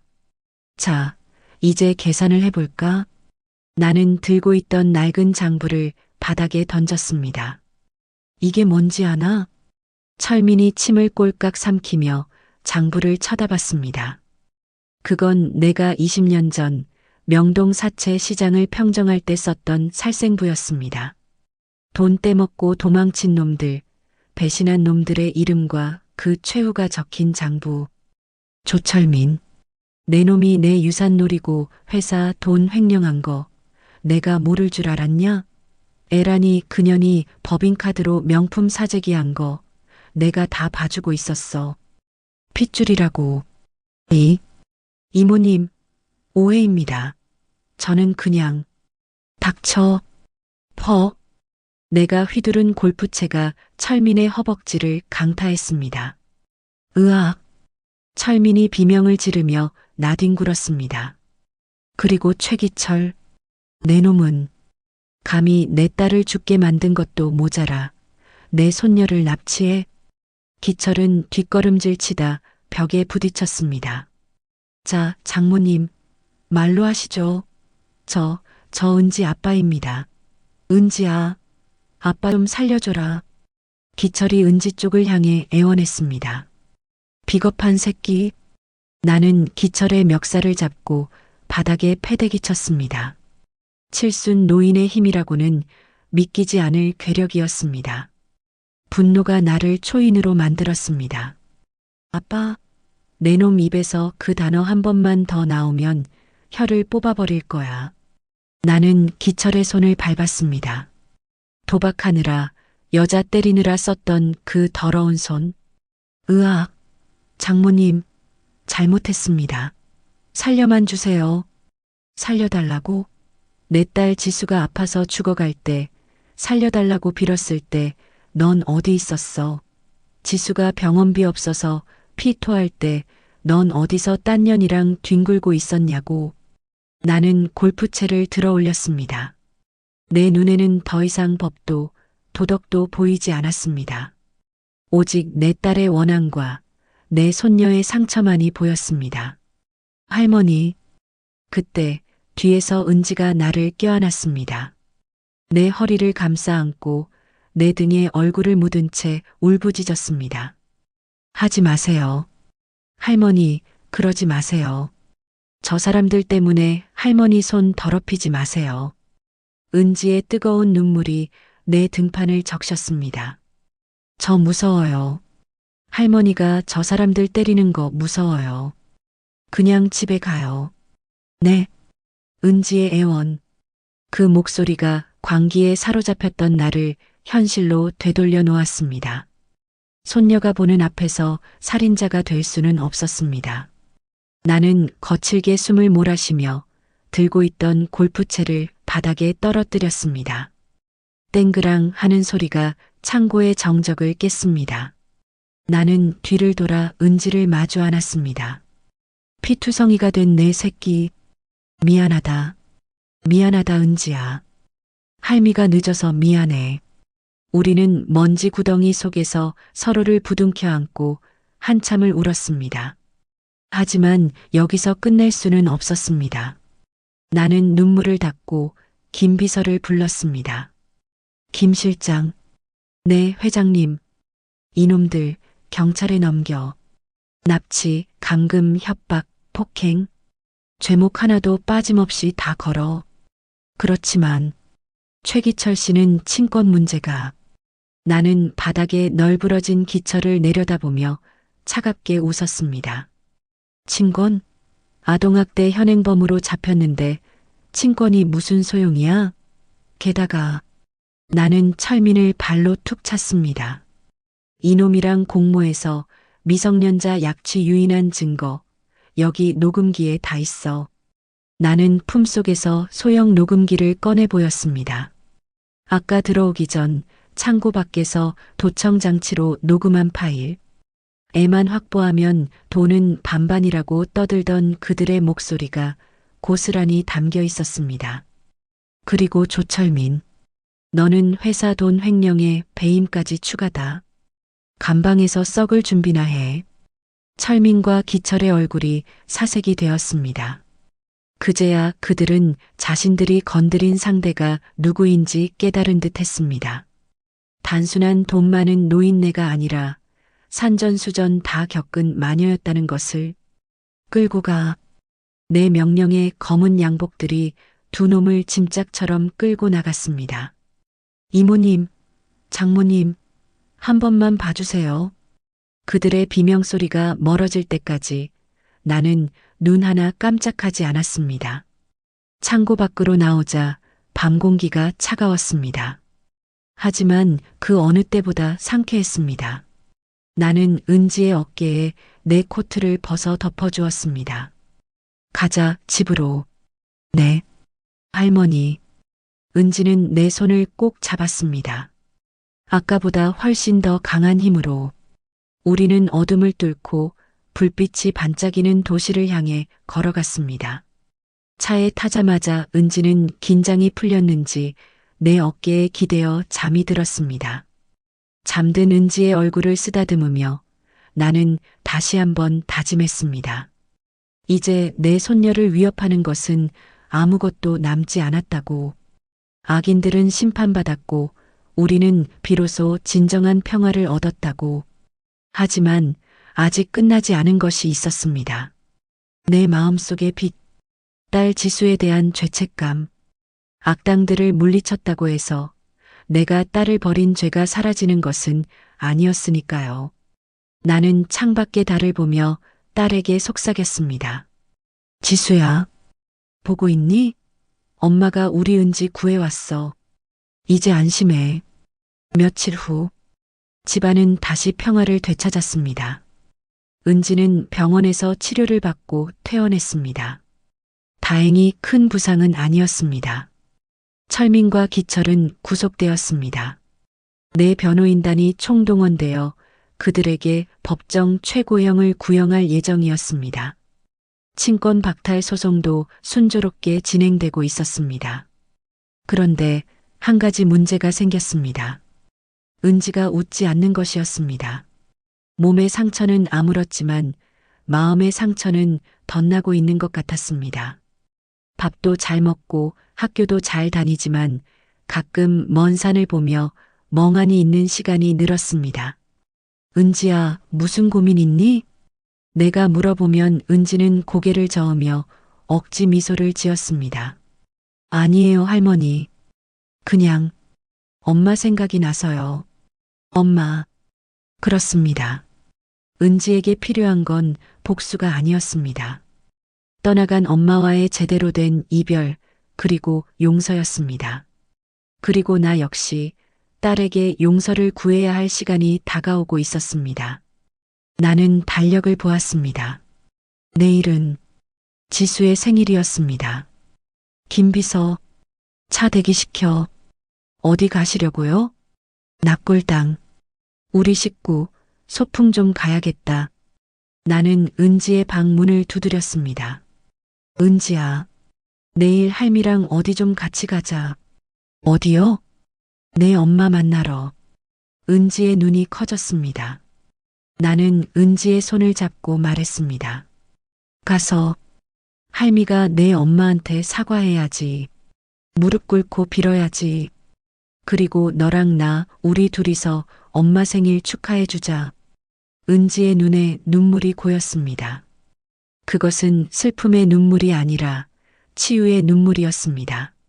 화창한 아침이었습니다.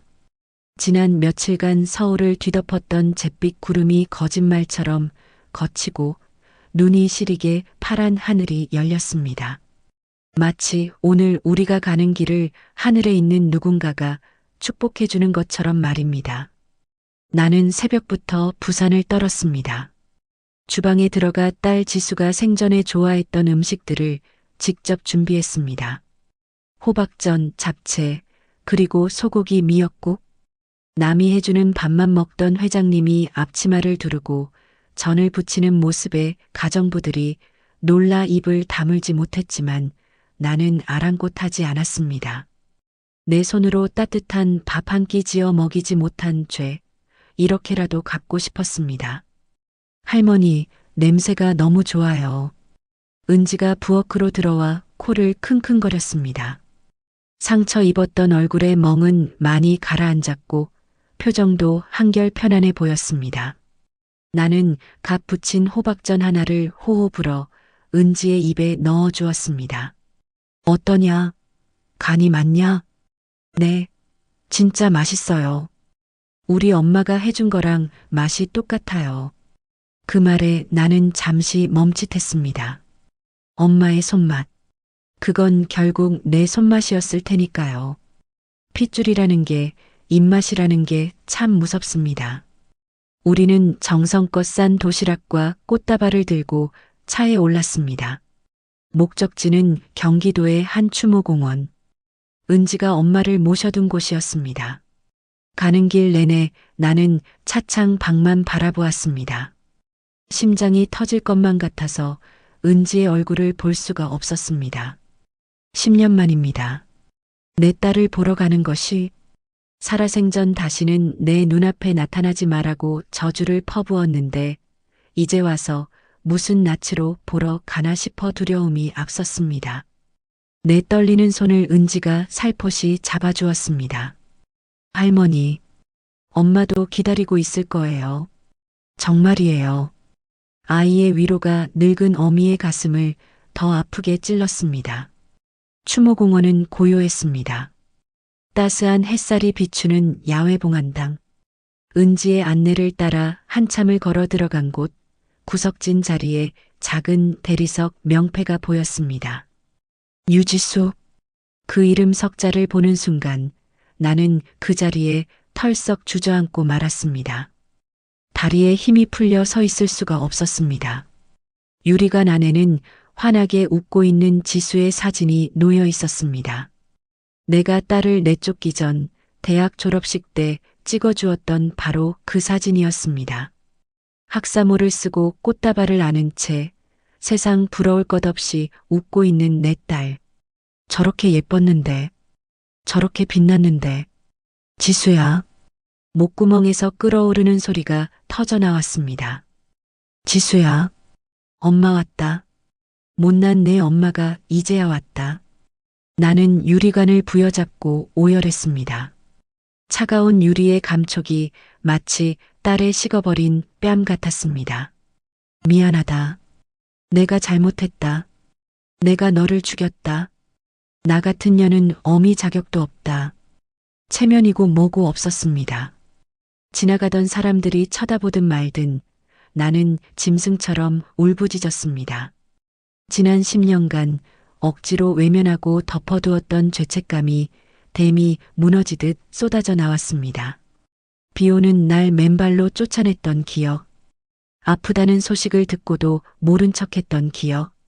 장례식장조차 가지 않았던 비정한 어미의 모습. 그 모든 것이 내 가슴을 난도질했습니다. 왜 그랬을까? 그 돈이 뭐라고, 자존심이 뭐라고, 내 새끼 아픈 줄도 모르고. 나는 바닥에 머리를 찌우며 통곡했습니다.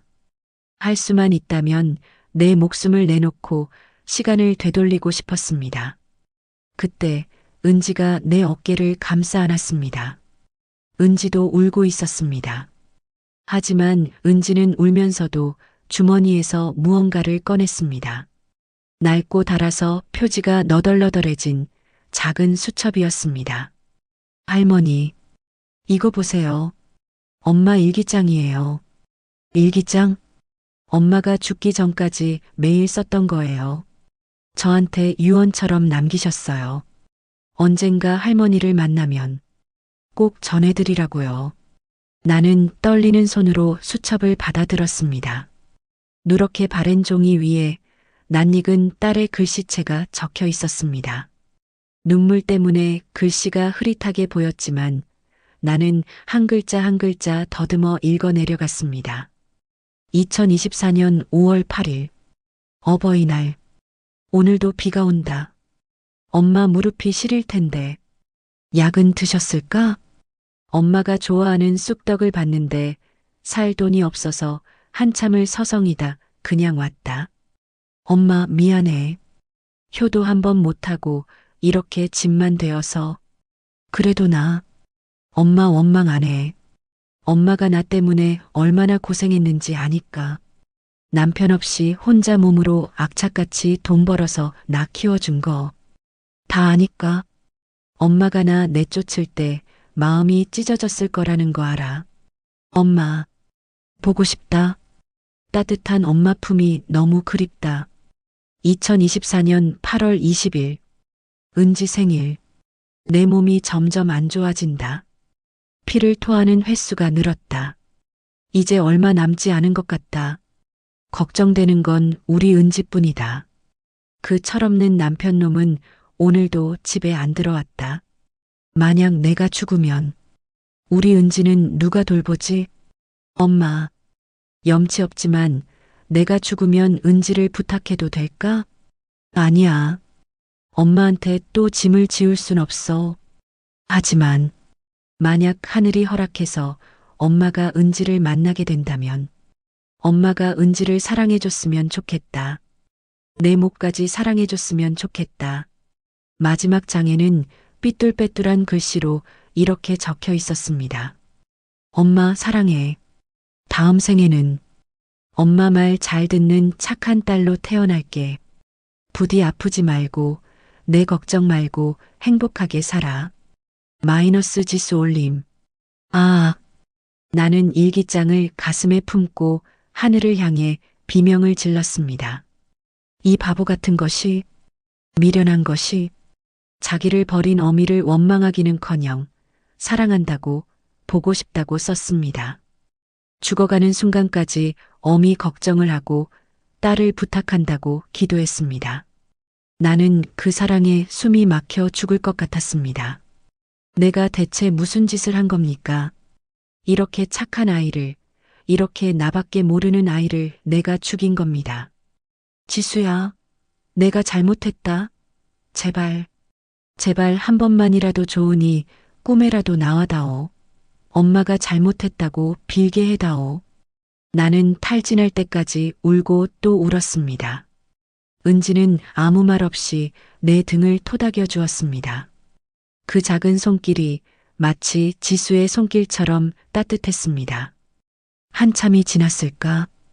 눈물이 말라버린 나는 멍하니 허공을 바라보았습니다. 그런데 이상하게도 가슴속을 짓누르던 거대한 바위가 사라진 것 같은 기분이 들었습니다. 다 쏟아내고 나니 비로소 숨이 쉬어졌습니다. 딸이 나를 용서했다는 사실이, 그 일기장이 나에게 구원이 되었습니다. 나는 떨리는 손으로 유리관을 쓰다듬었습니다. 이제야 딸의 웃는 얼굴이 제대로 보였습니다. 지수야, 고맙다. 날 용서해줘서 고마워. 그리고 이렇게 예쁜 딸을 남겨줘서 고맙다. 나는 옆에 앉은 은지를 바라보았습니다. 눈물범벅이 된 얼굴로 나를 보고 웃고 있는 은지. 지수가 내게 준 마지막 선물. 아니, 내 인생을 통틀어 가장 큰 축복. 은지야, 내 할머니, 내 엄마 소원. 내가 들어주마. 내 엄마 목까지, 아니 그 100배 1000배 더 너를 사랑해주마. 이제 너는 혼자가 아니야. 이 할미가, 내 엄마가 하늘에서 지켜주는 한 너는 세상에서 제일 든든한 아이야. 네, 알아요. 저 이제 안 외로워요. 은지가 내 품에 파고들었습니다. 우리는 납골당 앞 벤치에 나란히 앉아 싸온 도시락을 먹었습니다. 식어버린 전이었지만 세상 그 어떤 진수성찬보다 맛있었습니다. 산들바람이 불어와 우리 뺨을 스쳤습니다. 마치 지수가 맛있게 드세요 하고 속삭이는 것 같았습니다. 집으로 돌아오는 길, 차 안의 공기는 한결 부드러워졌습니다. 은지는 창밖을 보며 콧노래를 흥얼거렸습니다. 나는 그런 은지를 보며 마음속으로 새로운 계획을 세우기 시작했습니다. 단순히 돈으로 보호하는 것이 아니라 이 아이의 미래를, 아이가 가진 꿈을 활짝 피우게 해줄 계획을요. 은지야. 네. 너 꿈이 뭐니? 하고 싶은 거 있어? 은지가 눈을 동그랗게 떴습니다. 먹고 살기 바빠 꿈 같은 건 사치였을 아이. 사실은요. 은지가 수줍게 입을 열었습니다. 저 그림 그리는 거 좋아해요. 어릴 때 엄마가 스케치북 사주면 하루 종일 그림만 그렸거든요. 엄마 옷도 그려주고 나중에 커서 엄마한테 예쁜 옷 만들어주겠다고 약속했었는데, 패션 디자이너. 그러고 보니 납골당 가는 길에 은지가 내 옷매무새를 만져주던 손길이 예사롭지 않았습니다. 지수도 손재주가 좋았었지요. 그래, 그럼 됐다. 나는 회심의 미소를 지었습니다. 할머니, 뭐가요? 내일부터 미술학원 등록해. 아니, 과외 선생님을 붙여주마. 유학 가고 싶으면 파리든 밀라노든 다 보내줄게. 내가 하고 싶은 거, 배우고 싶은 거, 세상 끝까지 다 해봐. 정말요? 하지만 돈이. 또 돈 걱정. 나는 짐짓 엄한 표정을 지었습니다. 돈 얘기는 꺼내지도 마라. 내 할미가 돈 쓸 데가 없어서 썩어나고 있다는 거 잊었냐? 내가 펑펑 써줘야 할미가 돈 버는 보람이 있지. 은지가 까르르 웃음을 터뜨렸습니다. 그 맑은 웃음소리가 내 노년을 환하게 비춰주었습니다. 할머니, 최고. 은지가 엄지손가락을 치켜 세웠습니다. 나는 흐뭇하게 웃으며 창밖을 보았습니다. 하늘이 참 맑았습니다. 하지만 아직 완벽한 끝은 아니었습니다. 은지를 위한 최고의 선물이 하나 더 남아 있었으니까요. 단순히 돈으로 밀어주는 것이 아니라 은지가 스스로의 힘으로 세상에 우뚝 설 수 있게 만들어주는 것. 그리고 내가 떠난 뒤에도 은지를 지켜줄 든든한 울타리를 완성하는 것. 그날 밤 나는 서재에서 변호사를 불렀습니다. 김 변호사, 유 원장 수정해. 네. 갑자기 유 원장은 왜? 내 전 재산 사회에 환원한다. 네. 김 변호사가 기겁을 했습니다. 하지만 내 말은 아직 끝나지 않았습니다. 단 조건이 있어. 지수재단을 설립한다. 가난해서 재능을 못 펼치는 아이들, 부모 없는 아이들을 돕는 재단. 그리고 그 재단의 초대 이사장은 나는 펜을 들어 종이 위에 이름을 적었습니다. 최은지. 내 손녀가 성인이 되는 날, 이 재단의 모든 권한을 넘긴다. 그때까지는 전문 경영인들이 은지를 보필해. 이게 내 마지막 플랜이다.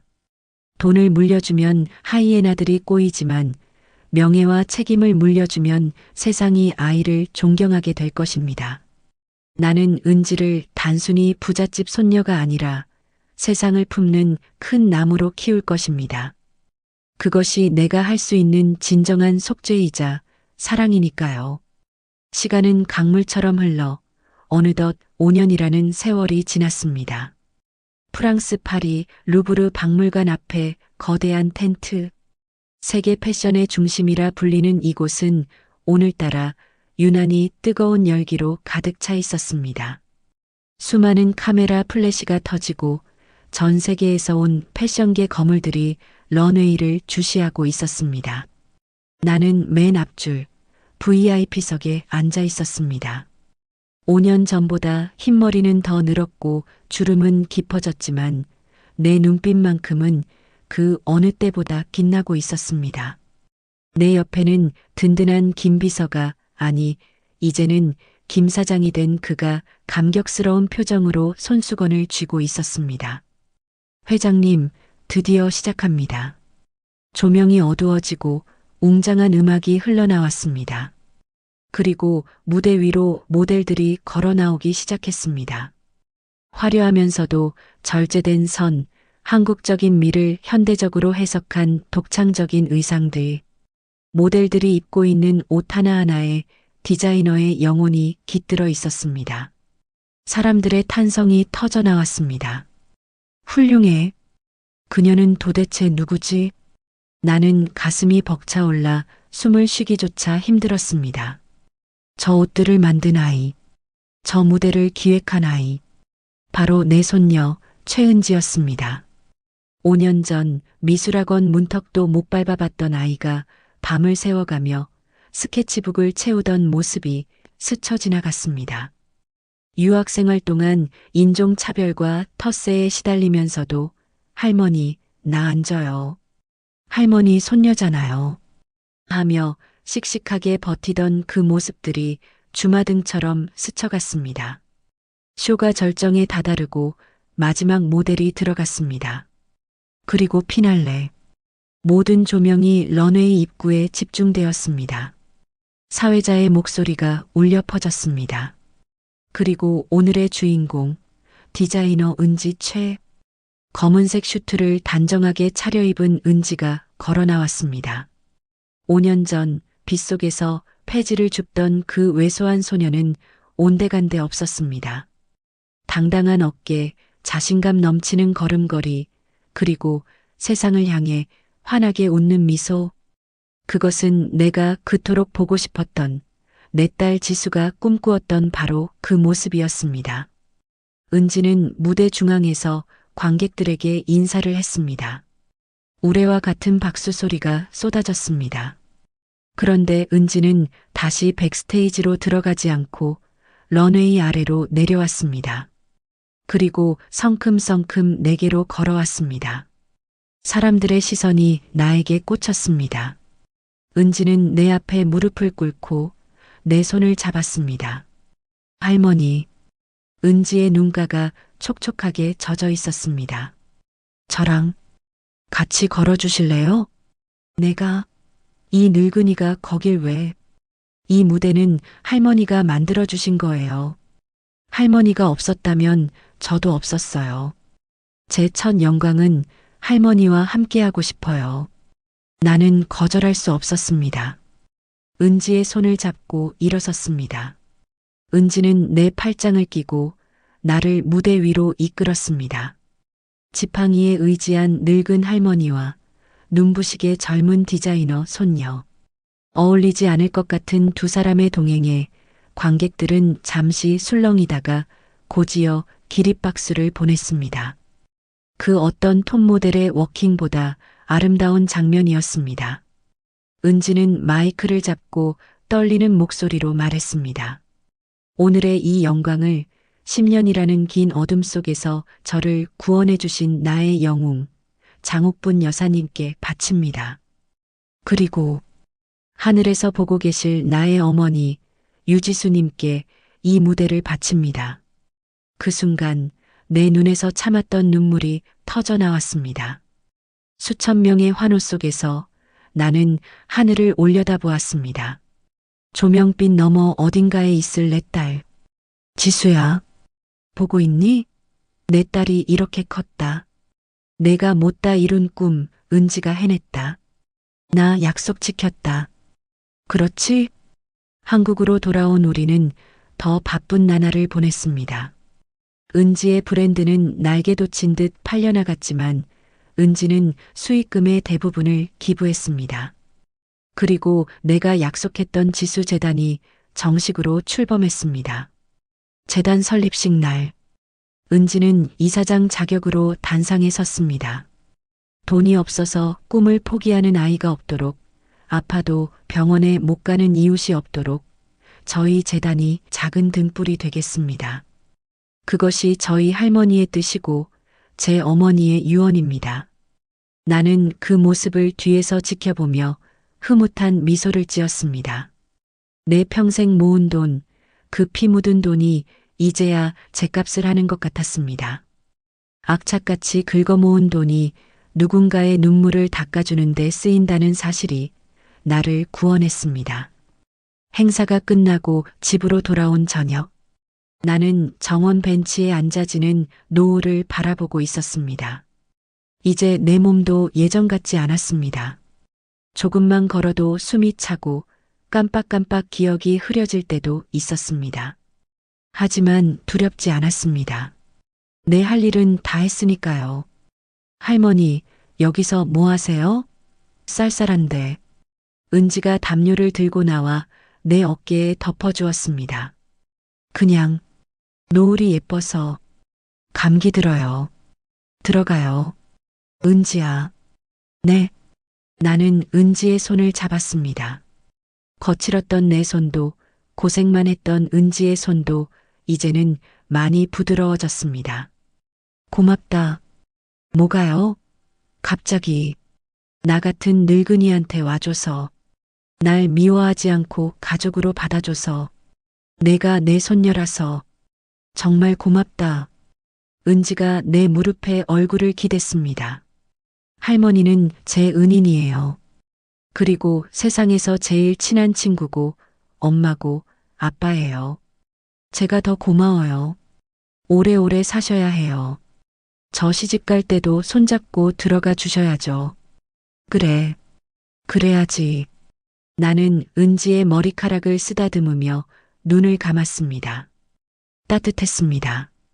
10년 전 딸을 쫓아내고 느꼈던 그 시린 추위는 이제 없었습니다. 내 곁에는 나를 사랑해주는 손녀가 있고 내 가슴 속에는 용서받은 평온함이 있었습니다. 문득 빗소리가 들리는 것 같았습니다. 5년 전 은지를 처음 만났던 그날의 빗소리. 하지만 그 비는 더 이상 차갑지 않았습니다. 메마른 내 인생을 적셔준 담비였고 딸이 내게 보내준 생명의 물줄기였습니다. 나는 마음속으로 딸에게 편지를 썼습니다. 지수야, 이제 엄마는 갈 준비가 된 것 같다. 내가 있는 곳으로 갈 때 무거운 짐은 다 내려놓고 갈게. 은지는 걱정 마라. 저 아이는 나보다 훨씬 강하고 따뜻한 아이니까. 스스로 세상을 헤쳐나갈 힘을 가졌으니까. 엄마가 가면 맛있는 밥 한 끼 지어주련? 그때 못 먹었던 따뜻한 밥, 셋이서 둘러앉아 실컷 먹자. 그리고 못다한 이야기 나누자. 사랑한다, 내 딸. 사랑한다, 내 손녀. 내 입가에 옅은 미소가 번졌습니다. 노을이 완전히 넘어가고 밤하늘에 별 하나가 유난히 반짝였습니다. 마치 지수가 윙크하는 것처럼. 오늘의 이바구는 여기까지입니다. 끝까지 함께 해주셔서 감사드리며 구독과 좋아요 눌러주시면 놀라운 인생 사연들을 누구보다 먼저 무료로 만나보실 수 있습니다.